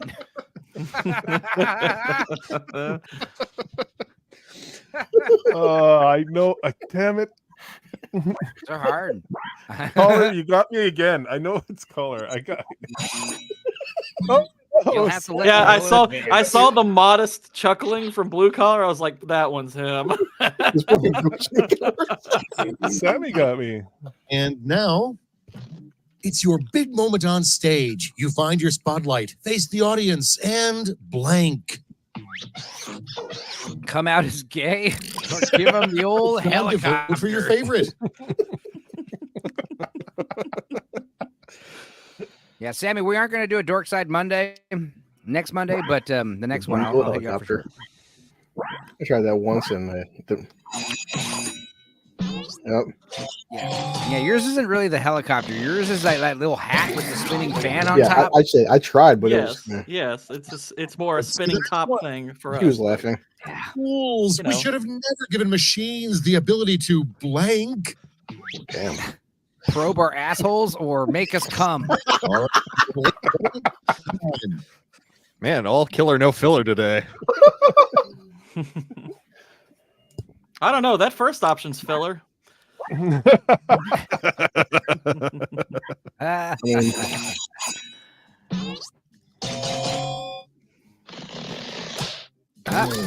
Once again, the chat crews, they're a bunch of Philistines. I can probe my own ass, damn it.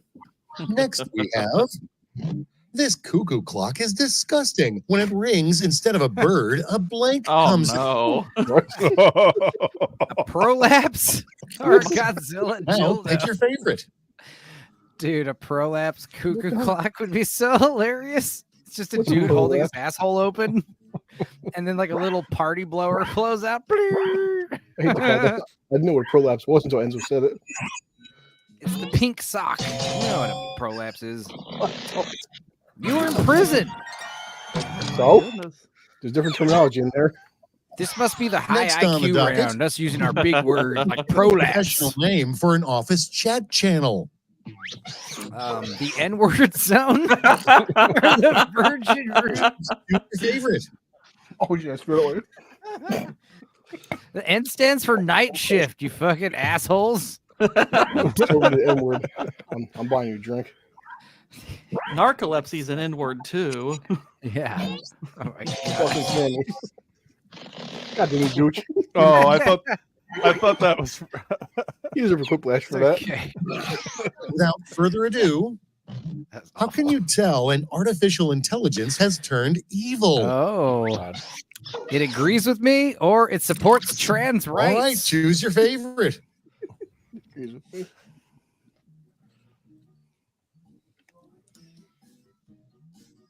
Everyone deserves the pass, says Black Lives. I hate these intellectual streams, says Smiley. Feet of Relaxation says, I agree, nigga. Oh my God. Don't worry, he said the A version. It's okay. Let's keep it going. What scandal will rock the North Pole this year? Gooch gets a calendar bearing it all. All right, or people, new it's voting Santa time. not Hispanic enough.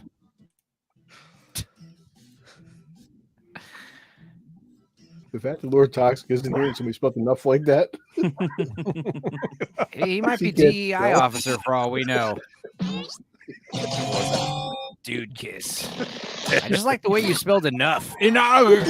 I wrote it out. I tried to write a different one, and then I realized it wasn't funny enough, so I went back. But I only had 4 seconds. That's clearly the Spanish spelling of enough. Why does a dude kiss show up in photographs? He's too ugly to be assaulted or recorded, or he's Lord Toxic's conjoined twin.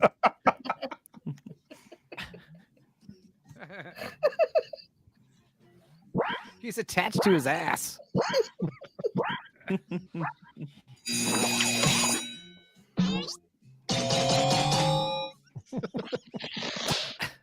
Again, I almost got a quiplash. We haven't got a single quiplash this whole game, I don't think. Not yet. Oh, Christ. Try to vote on that. Round 2 is through. Let's see how things shook out. Oh, that was a The stream got racy all of a sudden, says Adam Gray. Yes, we did. Eep, a ghost. Smilex in the chat. Hell yeah. Step right up to I watched the airplane stream. It was fun. Whiplash. Quip Roads lead. Love that movie. I'm going to send each of you Gorking's Beetlejuice stream. Oh my god, that made my night. responses. Don't screw it up, okay? We got no newbies, right? Everyone knows the game, right? Okay, cool. Yeah. I was just thinking Dark Hour was still here for a second. I was like, wait. In case someone hasn't played, three punchline, set up punchline, you know what I mean? What am I saying? Adam Gray, welcome. We've been at it since first minute, says Nix.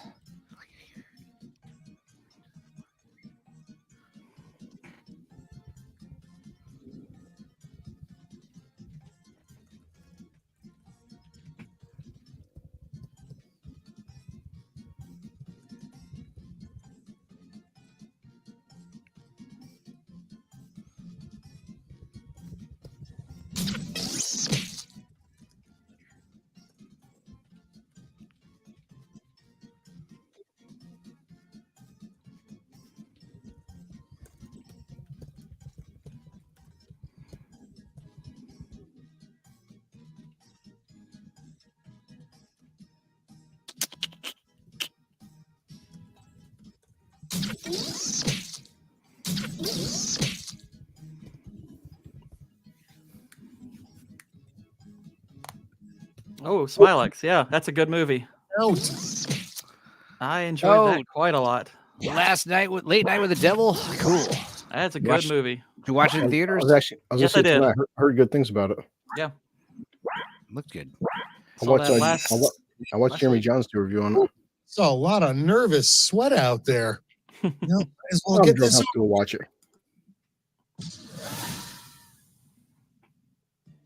Dave the Smallson's trying to get some Bible, Then name 3 characters from it. Name 3 characters from the Bible. Enzo, BCL, and Gord. Stupenzo, Gooch, Dylan Mulvaney. I do like wine. Who's your favorite? Oh, God. Drunken Apostle.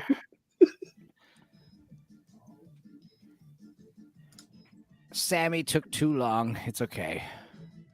We'll know which one's yours because it'll be half filled out.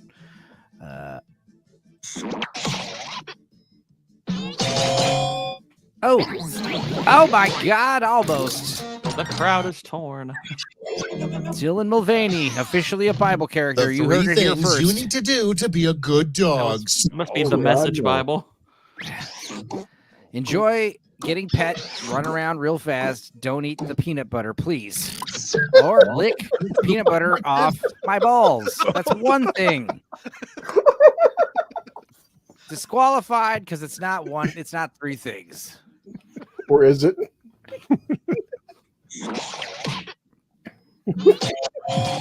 I was almost certain that was blue collar talking about. Our poor dog. He's not allowed to have a dog. A kid can call their grandpa other than grandpa. Oh, what can you call your grandpa? Father bearer, bringer of the legacy, hail. My birthday, my father, and hi. Okay, everybody, and pick his your favorite or quip. Or Captain Oldie, Coffin Dodger, Mr. Wrinkles. Hey, what up, Coffin Dodger? Hey, Coffin Dodger. Have you seen my birthday, dad? my father. I do like bringer of the legacy. We knew that was you, Sammy. So the SNL with Adam Driver. I'm gonna be honest. Like your grandpa denial, probably wouldn't the mind being 3 called Bigger stages the of Legacy. grief that weren't mentioned by Kubler-Ross. Okay. Binge eating, impulse buying, streaming on YouTube, or emptying your bowels, emptying And your now, balls. pick your the favorite. tampon got stuck. My goodness. I definitely know who got me. Was it beating Caller? Yeah, I knew it. Too much Gooch. That happened to me once. I'm not joking. Pure split. I'm like, The how tampon got stuck? She forgot it was up there. I'm like, oh. How did you forget? The first one was relatable, says Smilex. Oh, blue collar, you Oh just my barely God. lost to Gord. Oh, bitch. He's the king for a reason. He's supposed to wear the crown, bro. He's the champ. Yeah. I love how drunk I look there. Yeah. Okay, just same Thank game, you, kid, for helping same me. players. Let's just fucking go on it. Let's do it. Let's do it. Okay, I'm gonna bring my A game here. I told my ex a story about my previous ex. She's like, Chris, now that's stuck in my head now. Brace The image. yourselves. It's Quiplash 3. Just A Funny stand versus for anus. clever. I'm still thinking about the prolapse I'm cuckoo Schmitty, clock. the and how host. funny that would be. I want one. I want to Time make for it. round 1. You get points based on the percentage you choose your answer. Off we go. Gord gets to sit on Schmitty's lap now. One more and he sits on mine.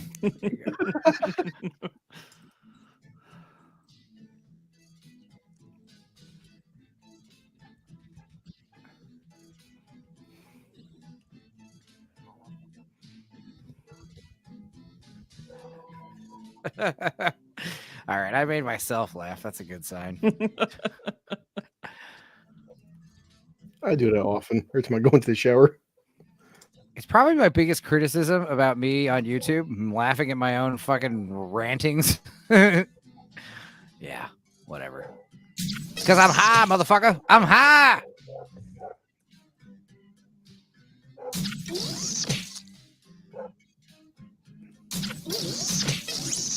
You're high, I'm drunk. Gooches. Canadian. Yeah. What's up, Beardy Beer?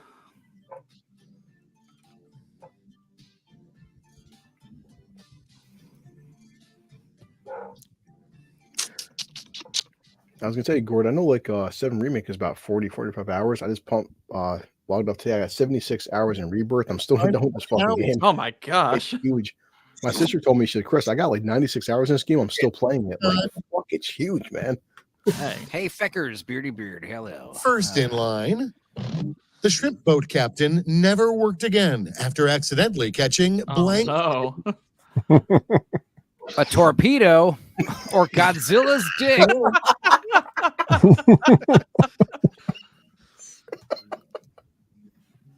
But they repeat themselves.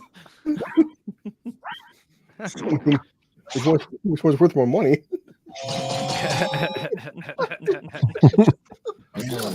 Y'all are sick. Torpedo, torpedo wasn't a bad answer either. A superhero who can communicate with cats. Oh God. Oh my goodness. Kitty Tard or Super Pussy. And now it's time to vote for your favorite. A character that could talk to cats. Which one would I like to say, like in times of distress more, you know? Yeah. Super Kitty. Pussy, save me! Kitty Tard to the rescue. Yeah. It's like how backhanded it sounds. Let's keep it going. I thought the 2 cats were words edible. that'll get a big laugh as a callback later in the game. Oh, Godzilla prolapse, Godzilla dildo. This is Now tough. it gets real. Pick your favorite. That poor lizard. Did you guys Google it? Did you guys Google the Godzilla dildo? Look at it. It's amazing. I'll show it at the end of this. What part of no do you not understand? Look at it. Look at no it. means no. Look at it. Look, I'm about to buy it. Damn it. Godzilla versus Schlong. And now, what would you call your anti-social network? Oh boy. Racebook or you can't come here. One part. Pick Pussnito. Oh my goodness. Pussy Magneto. Oh my god, you guys are funny. Fucking Gord. And should know. I will make an account for Racebook. Next up. What's the trick to staying up when you have to pull an all-nighter? Oh, singing and pliers on your balls, or Decisions. I find crack Choose or your favorite. opium helps. I'm pretty sure that makes you sleepy. I just do coke and alcohol.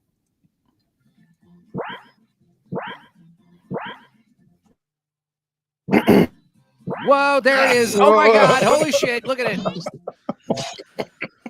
Oh man, that You looks guys saw like for one half a messed up. second. That is one messed up looking pickle. That is the, Okay, what's the next? Godzilla pickle. Surprising new use He for needs to treat kale. that herpes. Holy Jesus. Eating it, transgender anal And now it's time tampon, to or vote for Adam your and Eve favorite. cosplay. Get it? Because, yeah, I get it. That's actually funny. I was going to say Anal eating it. tampon? That's the new use. That's the surprising new use for kale. Yeah.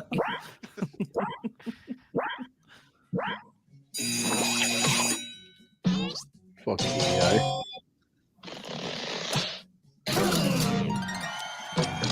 Adam and Eve. That's funny. Next on the docket. Penzo, that is Good unsubscribe idea. worthy. Reusable bags. Bad idea. No more Reusable jump scares. blank. You got it. Good idea. Reusable bags. Bad idea. Oh, no. Toilet paper. I was so sure someone was going to say condom. Oh, we got 0? We both get 0? Rapunzel's hair. I've never seen it happen before. Holy shit. Autoerotic asphyxiation or a dog All toy? right, people, it's voting time. Nah, the first one. I mean, get a fucking jinx on Because it toilet means you're paper. having Wow. sex with Rapunzel. I mean, that's obviously cool. They- Oh, I mean, if it's never mind. the first letters of her name make for a very obvious joke that probably still shouldn't say. I'm pretty sure Rapunzel's a Betty, right? She's supposed to be hot, right? She's not like. She's never supposed to be unattractive. hot, but it's like a consensual Punzel is much better. Oh, Yeah. Jesus. They're flying hot. Come on. Consensual Punzel. Jesus Christ. Oh, I got screwed. Round 2 is here, and the points are doubled. So stop talking about round 1 already. Oh, it was Yes, fun. Smilex, she does. Oh, that's actually pretty cool to know.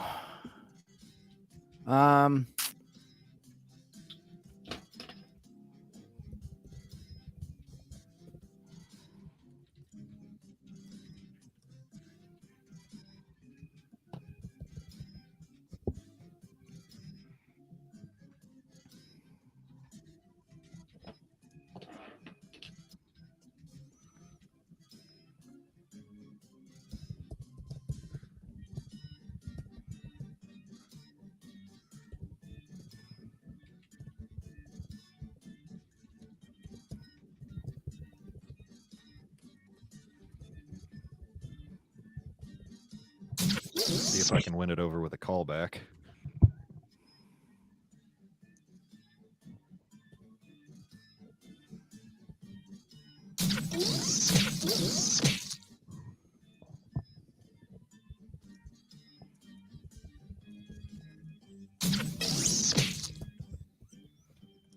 Oh boy.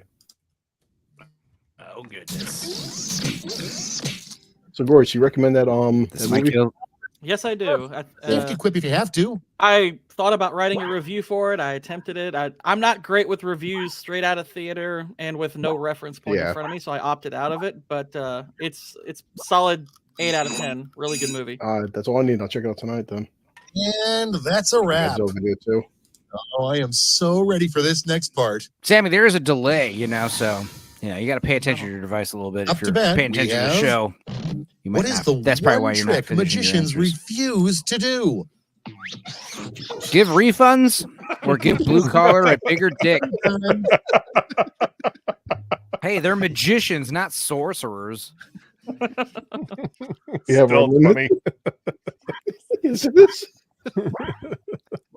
Giving refunds Oh, he's is a at work. trick. I got it. It's all good. Oh, you son of a bitch! You always get me.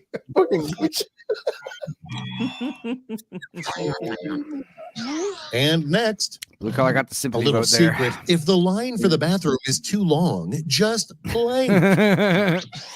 Oh, Shit no. on the floor or do a CK Lewis.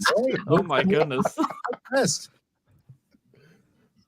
Who's CK Lewis? Louis C.K. It's a reference to one of the episodes, if I'm not mistaken.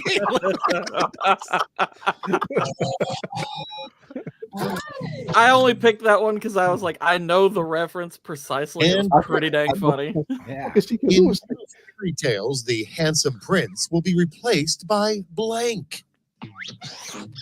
A squat round dude who can roll like Sonic, right, choose your or favorite. Lord Toxic Sleep Paralysis girlfriend.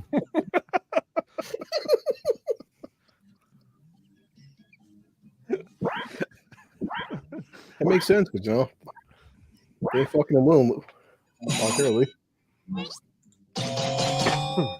I got some votes, and that's all that matters.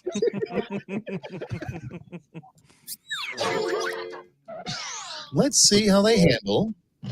You know your clone isn't a perfect match when it's blank. Looks up Godzilla dildos or Time to pick tries the to one get you you like to best. buy into a pyramid scheme. Damn pyramid schemes. Damn suck. CLS. That's how they Oh, roped in the CLS. Egyptians. Yeah.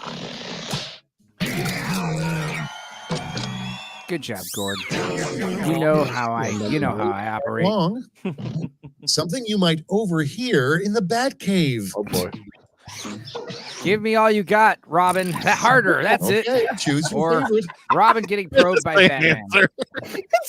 Yeah, but Now the first one could be them training. You know. Yeah. Uh-huh, I want sure. to hear the details. Yeah. Okay? You Like with a your Rocky Godzilla dildos. montage. It's a Rocky Oh right. Details That matter. makes sense. Feet. I forgot. I understand. He gave himself away on my stream when he asked to be a moderator. Harder, Robin. And here we have one thing that is a heck of a lot harder to do if you have diarrhea. Oh Jesus. Oh no. Listening to Enzo sing or a Blumpkin. And now, pick your favorite. I keep having to refresh the game so I can vote. Shit. That's fine. Though. It's fine. Stand in a Darn, that's pretty why. cabinet. Let there be Fucking feel cake, she prick. said. Traitor. Just like Marie Antoinette. Without further ado, God's short review of humanity. Christ. No, I piss lords. Okay, Number everybody, one, pick piss your lords, favorite or quip. could flood again, won't. I mean,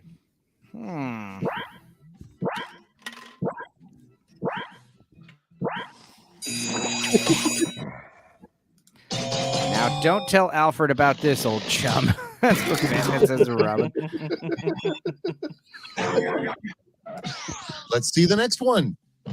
The main difference between TV doctors and real doctors. damn.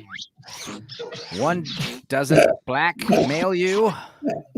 Never One turn doesn't mail blacks to you. what I always say. Well, good job, CLS. He did You it. win by default, which is the sweetest victory of all. And round two is history. That's how AOC wins. It's like Zach, Right. you just lay there.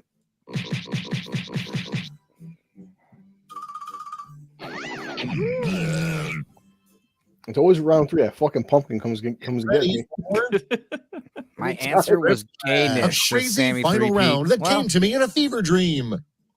I think me Gay and an- Gooch did get a little screwed by having the same answer. I think that should be Yeah. splitting the points, not no points. No points is just racist. well, yeah, maybe you're onto something there. Write them a letter. Oh. Shit. have to like look up research right now for this joke. Fuck.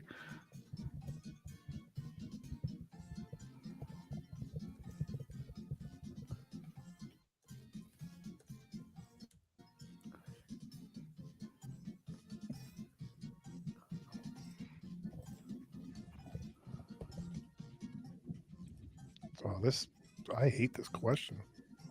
Right?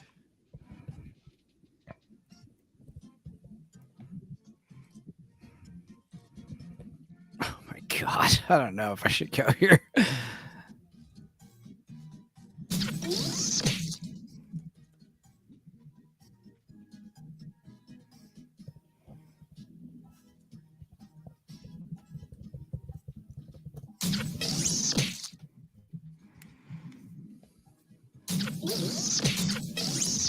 Chicken dark all of a sudden. TikTok. It's just like I'm gonna have the ADL write me a letter after these answers. Welcome to the last Tales from Dorkside. I can hear all the Godzilla dildo answers being typed out. Says common people. It's now a federal prison. His writing phase is in the books. Let's take a peek. The 3 lies you tell yourself are. I hope the other one is a banger. I will get the 6-pack back, or my penis is fine. My wife says. Now it gets real. I had a Pick your 6-pack. favorite. Or Batman and Robin wasn't so bad. Lee Oswald totally diddled it. I don't have a last one. Spelled W-O-N-E. That's interesting. I don't like have that. a last one. I'm gonna start spelling one like that. Please don't. Yeah. Please don't. That's how you spell it, though. What are you trying? Are you saying you don't want me to copy your style? 3 words that can describe both a person and a pair of jeans. Oh my goodness. Blue moods, open zipper, tight ass, or tranny gay gorge. All right, choose your favorite. I feel think oppressed. that was the DEI guy, I think.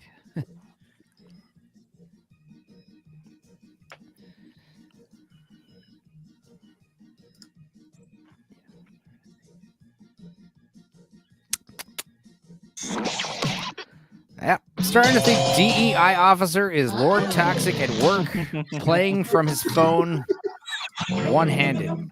Possibly. One. Can't play on The his names phone. of the 3 long-lost Kardashians. Okay.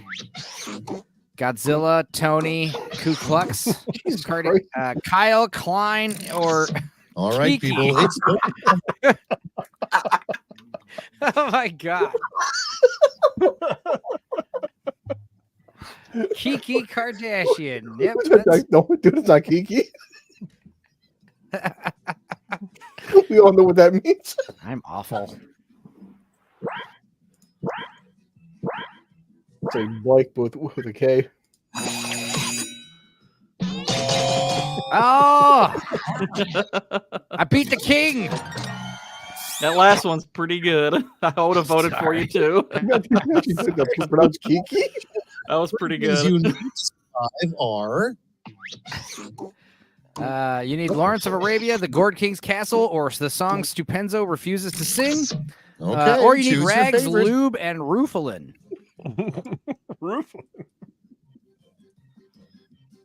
Isn't it like Ruhypnol? Is that what it's called? Yeah. Okay. Mm-hmm. Jeez. Yeah, again, sorry about that. Oh my God! Take a deep breath and behold the final scores. All right, it's 3:00. I think it's a good time to end it. Who won? I won. You did it. All right. Oh, that dirty pumpkin. Well, on that note, we leave as I am reigning champion. No, I'm just kidding. I always quit. I always quit when I end the last round. Yeah. Well, that was fun, guys. Any last thoughts about? Did you watch Godzilla versus Kong, Gourd King? I have not. Okay, cool. Well, it was all right. I liked it. Yeah. I can't say it's high on my radar, but I'll probably check it out just to fit in. Yeah, I mean, if you are going to see a stupid movie in the theater, you might as well see that one. I do like to understand Facebook. You know what? The fact that in the past 6 months I've seen 2 Godzilla films in the same year, that's something for Godzilla fans. Yeah, and as a Godzilla fan, I'm happy that my boy Big G's still pulling in seats, getting asses in the seats. He's still a hot commodity. Remember, Star Wars fans and Marvel and Disney, people they're burnt out of IPs. They're bored of the same product over and over again. Or maybe it could be give the fans what they fucking want. I'm hoping Superman comes back with this movie. I'm hoping this next movie's good because here's the thing, you can't. I'm so tired of all of our favorite IPs and franchises and characters being just ruined. Yeah. And luckily they haven't done that just yet with Godzilla. It may be dumb fun, but again, everyone's keep saying why these Marvel and DC and all these fucking Star Wars IPs keep bombing for. How the hell is Godzilla #1 for? Maybe know your audience. I don't know. Yeah. Well, Nick says that Lord of Toxicity is definitely the DEI officer. Sammy Threepeat swinging that dick around. Comment people, Godzilla X Kong, 0 out of 10. No dildos. Nick, see you tomorrow.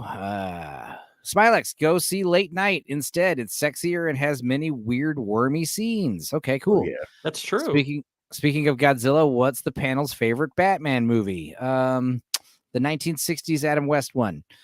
Okay, well, guys, what are you guys up to this week? Dudicus, you're going to be at a liquor store, right? You'll probably be here next Monday, right?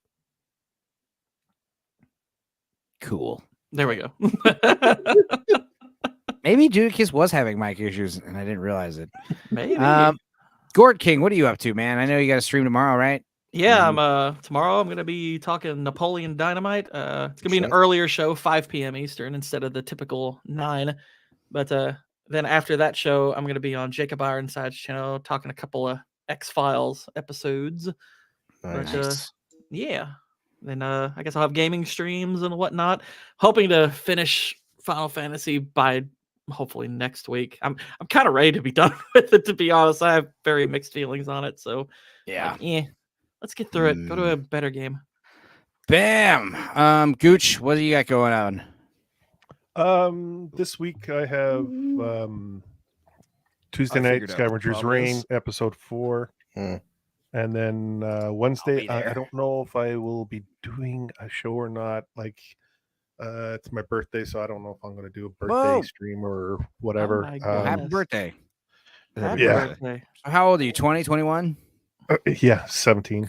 So and then I believe I'm on Zach's after that. I'm pretty sure I am. And then Thursday we will be doing episode 2 for Cyberpunk Headrunners, continuing that. And I'm working on no, I'm not turning 60, not even close. I was working on my animation on the weekend, so I'm going to be working on that as well. So look out for that in the near future. Thanks, Nix. What are you animating? Gonna be doing kind of like what Meat Canyon and all that kind of stuff. I'm gonna be doing some 3 to 5 minute episodes of story that I have in the works here. So I'm doing some 2D animation and just working the kinks out of that, trying to figure out how I want to plot it out, how to do the animation itself, which is on Clip Studio Art, which is pretty sweet. So yeah. Yeah, I want to get Clip Studio. I use Photoshop. I paint digitally in Photoshop, but yeah, definitely Clip Studio and is that the one the Comic Book Pros all use too, right? It's either that or the one that you mentioned there. But a lot of people are going towards Clip Studio. Paint. Yeah. Clip Studio, from what I could tell, has really awesome brush presets and drawing stuff. So yeah, cool. Well, I'm excited to see that. And Blue Collar, what do you got coming on? What's going on Tuesday? We got a busy day. Tomorrow's MacGruber. I think we're going to do that after Nielsen ratings, is what we decided, right? Yeah, once sober up, like Ori can send out. I'll go check out this Devil movie. Why not? Yeah. So yeah, we'll do Nielsen ratings and then watch MacGruber right after that. and then I'll go right after that to the Scavenger's Reign show. Yeah. Oh, and So- then Wednesday, Lance is doing his Shogun reviews. So it's Shogun. you'll be on that too, right? Yep. What else you got going on? Anything else? You got some reviews coming out or anything? Oh well, no. Well, I'll finish my Godzilla one. It's everyone knows what it is. It's stupid fun. And like Gord's playing Final Fantasy VII Remake. I'm playing Final Fantasy VII Rebirth. We're going back to back. And but in terms of like quality, guys, say what you want. People bitch about short games. I have 75 hours into this game. I'm still playing it. So you can't bitch about a short game. You wanted to break down the Matrix, but I was too busy. And I know it's like the anniversary, but I'm too busy doing shit. Did you ever break down Chinatown? You're not. What? I couldn't because that's something family came up. Yeah. Yeah, you can go watch it. Well, you should still see that movie. Just FYI. That being said, what do I got going on? I'm in the middle of editing this massive Renfield video, and I'm hoping it'll be ready by next Monday. Cool. Because Monday I will not be here. I will be out of town, taking drugs, watching the eclipse. Hopefully not under 95% cloud cover, which is what the weather's saying. If that happens, that'll still be funny. But yeah, I'm hoping the Renfield video comes out and is ready for Monday. I'm hoping the Passion of the Christ stream that I did yesterday will be back up after this dispute goes through. Wednesday, because I'm too busy editing these Renfield videos, I'm going to upload another full-length commentary track for a full kids movie. Can you guys guess what it is? It's one you've probably seen. God. What era? What era? 90s. Karate. Three Ninjas? Three Ninjas. We're watching the entire riff of Three Ninjas. Nice. Starring Egg Shan, Victor Wong, playing a Japanese guy, even though Victor Wong is Chinese. Would it be funny if your Passion of the Christ stream came back up after 3 days? Yes, wow. Yes, it would actually. That'd be interesting. That'd be funny. Yeah. Then we'd have two movies to talk about on Wednesday: Passion of the Christ and Three Ninjas. So yeah, keep an eye out for Three Ninjas this Wednesday. That'll be coming out around the same time, 2:30 p.m. Central Standard Time. I will be on Nielsen ratings tomorrow. I will be watching MacGruber with Blue Collar tomorrow. I will be talking about Scavenger's Reign episode 4 tomorrow. And I think that's it. Thursday, I will be on Vex's Spotify podcast thing with her. Oh, 8750? Yeah, is it Ironsides that runs that with her, right? Yeti. No, 8750 is with the Yeti F. Yeti F. Yeah, Yeti F. It's fun. It's really fun. Okay, well, I'll be on that Thursday. Then I go out of town Friday. And if you never see me again, well, it was nice knowing y'all. And if the Renfield video comes out on Monday, great. If not, don't expect a stream. And if it doesn't come out Monday, it'll come out when it comes out. Damn it. But other than that, I'll see you guys around. And I hope you guys have a wonderful Easter weekend, April Fool's Day. Bye, morons. Don't be gay. Stupenzo, coward. If you go blind, I get your channel, okay? All right. Yeah, that's a deal. Only if I go blind, though. All right, guys. Well, it was fun. Let's close this out with, let's see. Should we watch the Godzilla Easter video was funny, but let's just do the Peppy video. Here we go. Set your system's volume control for slightly above the normal listening level.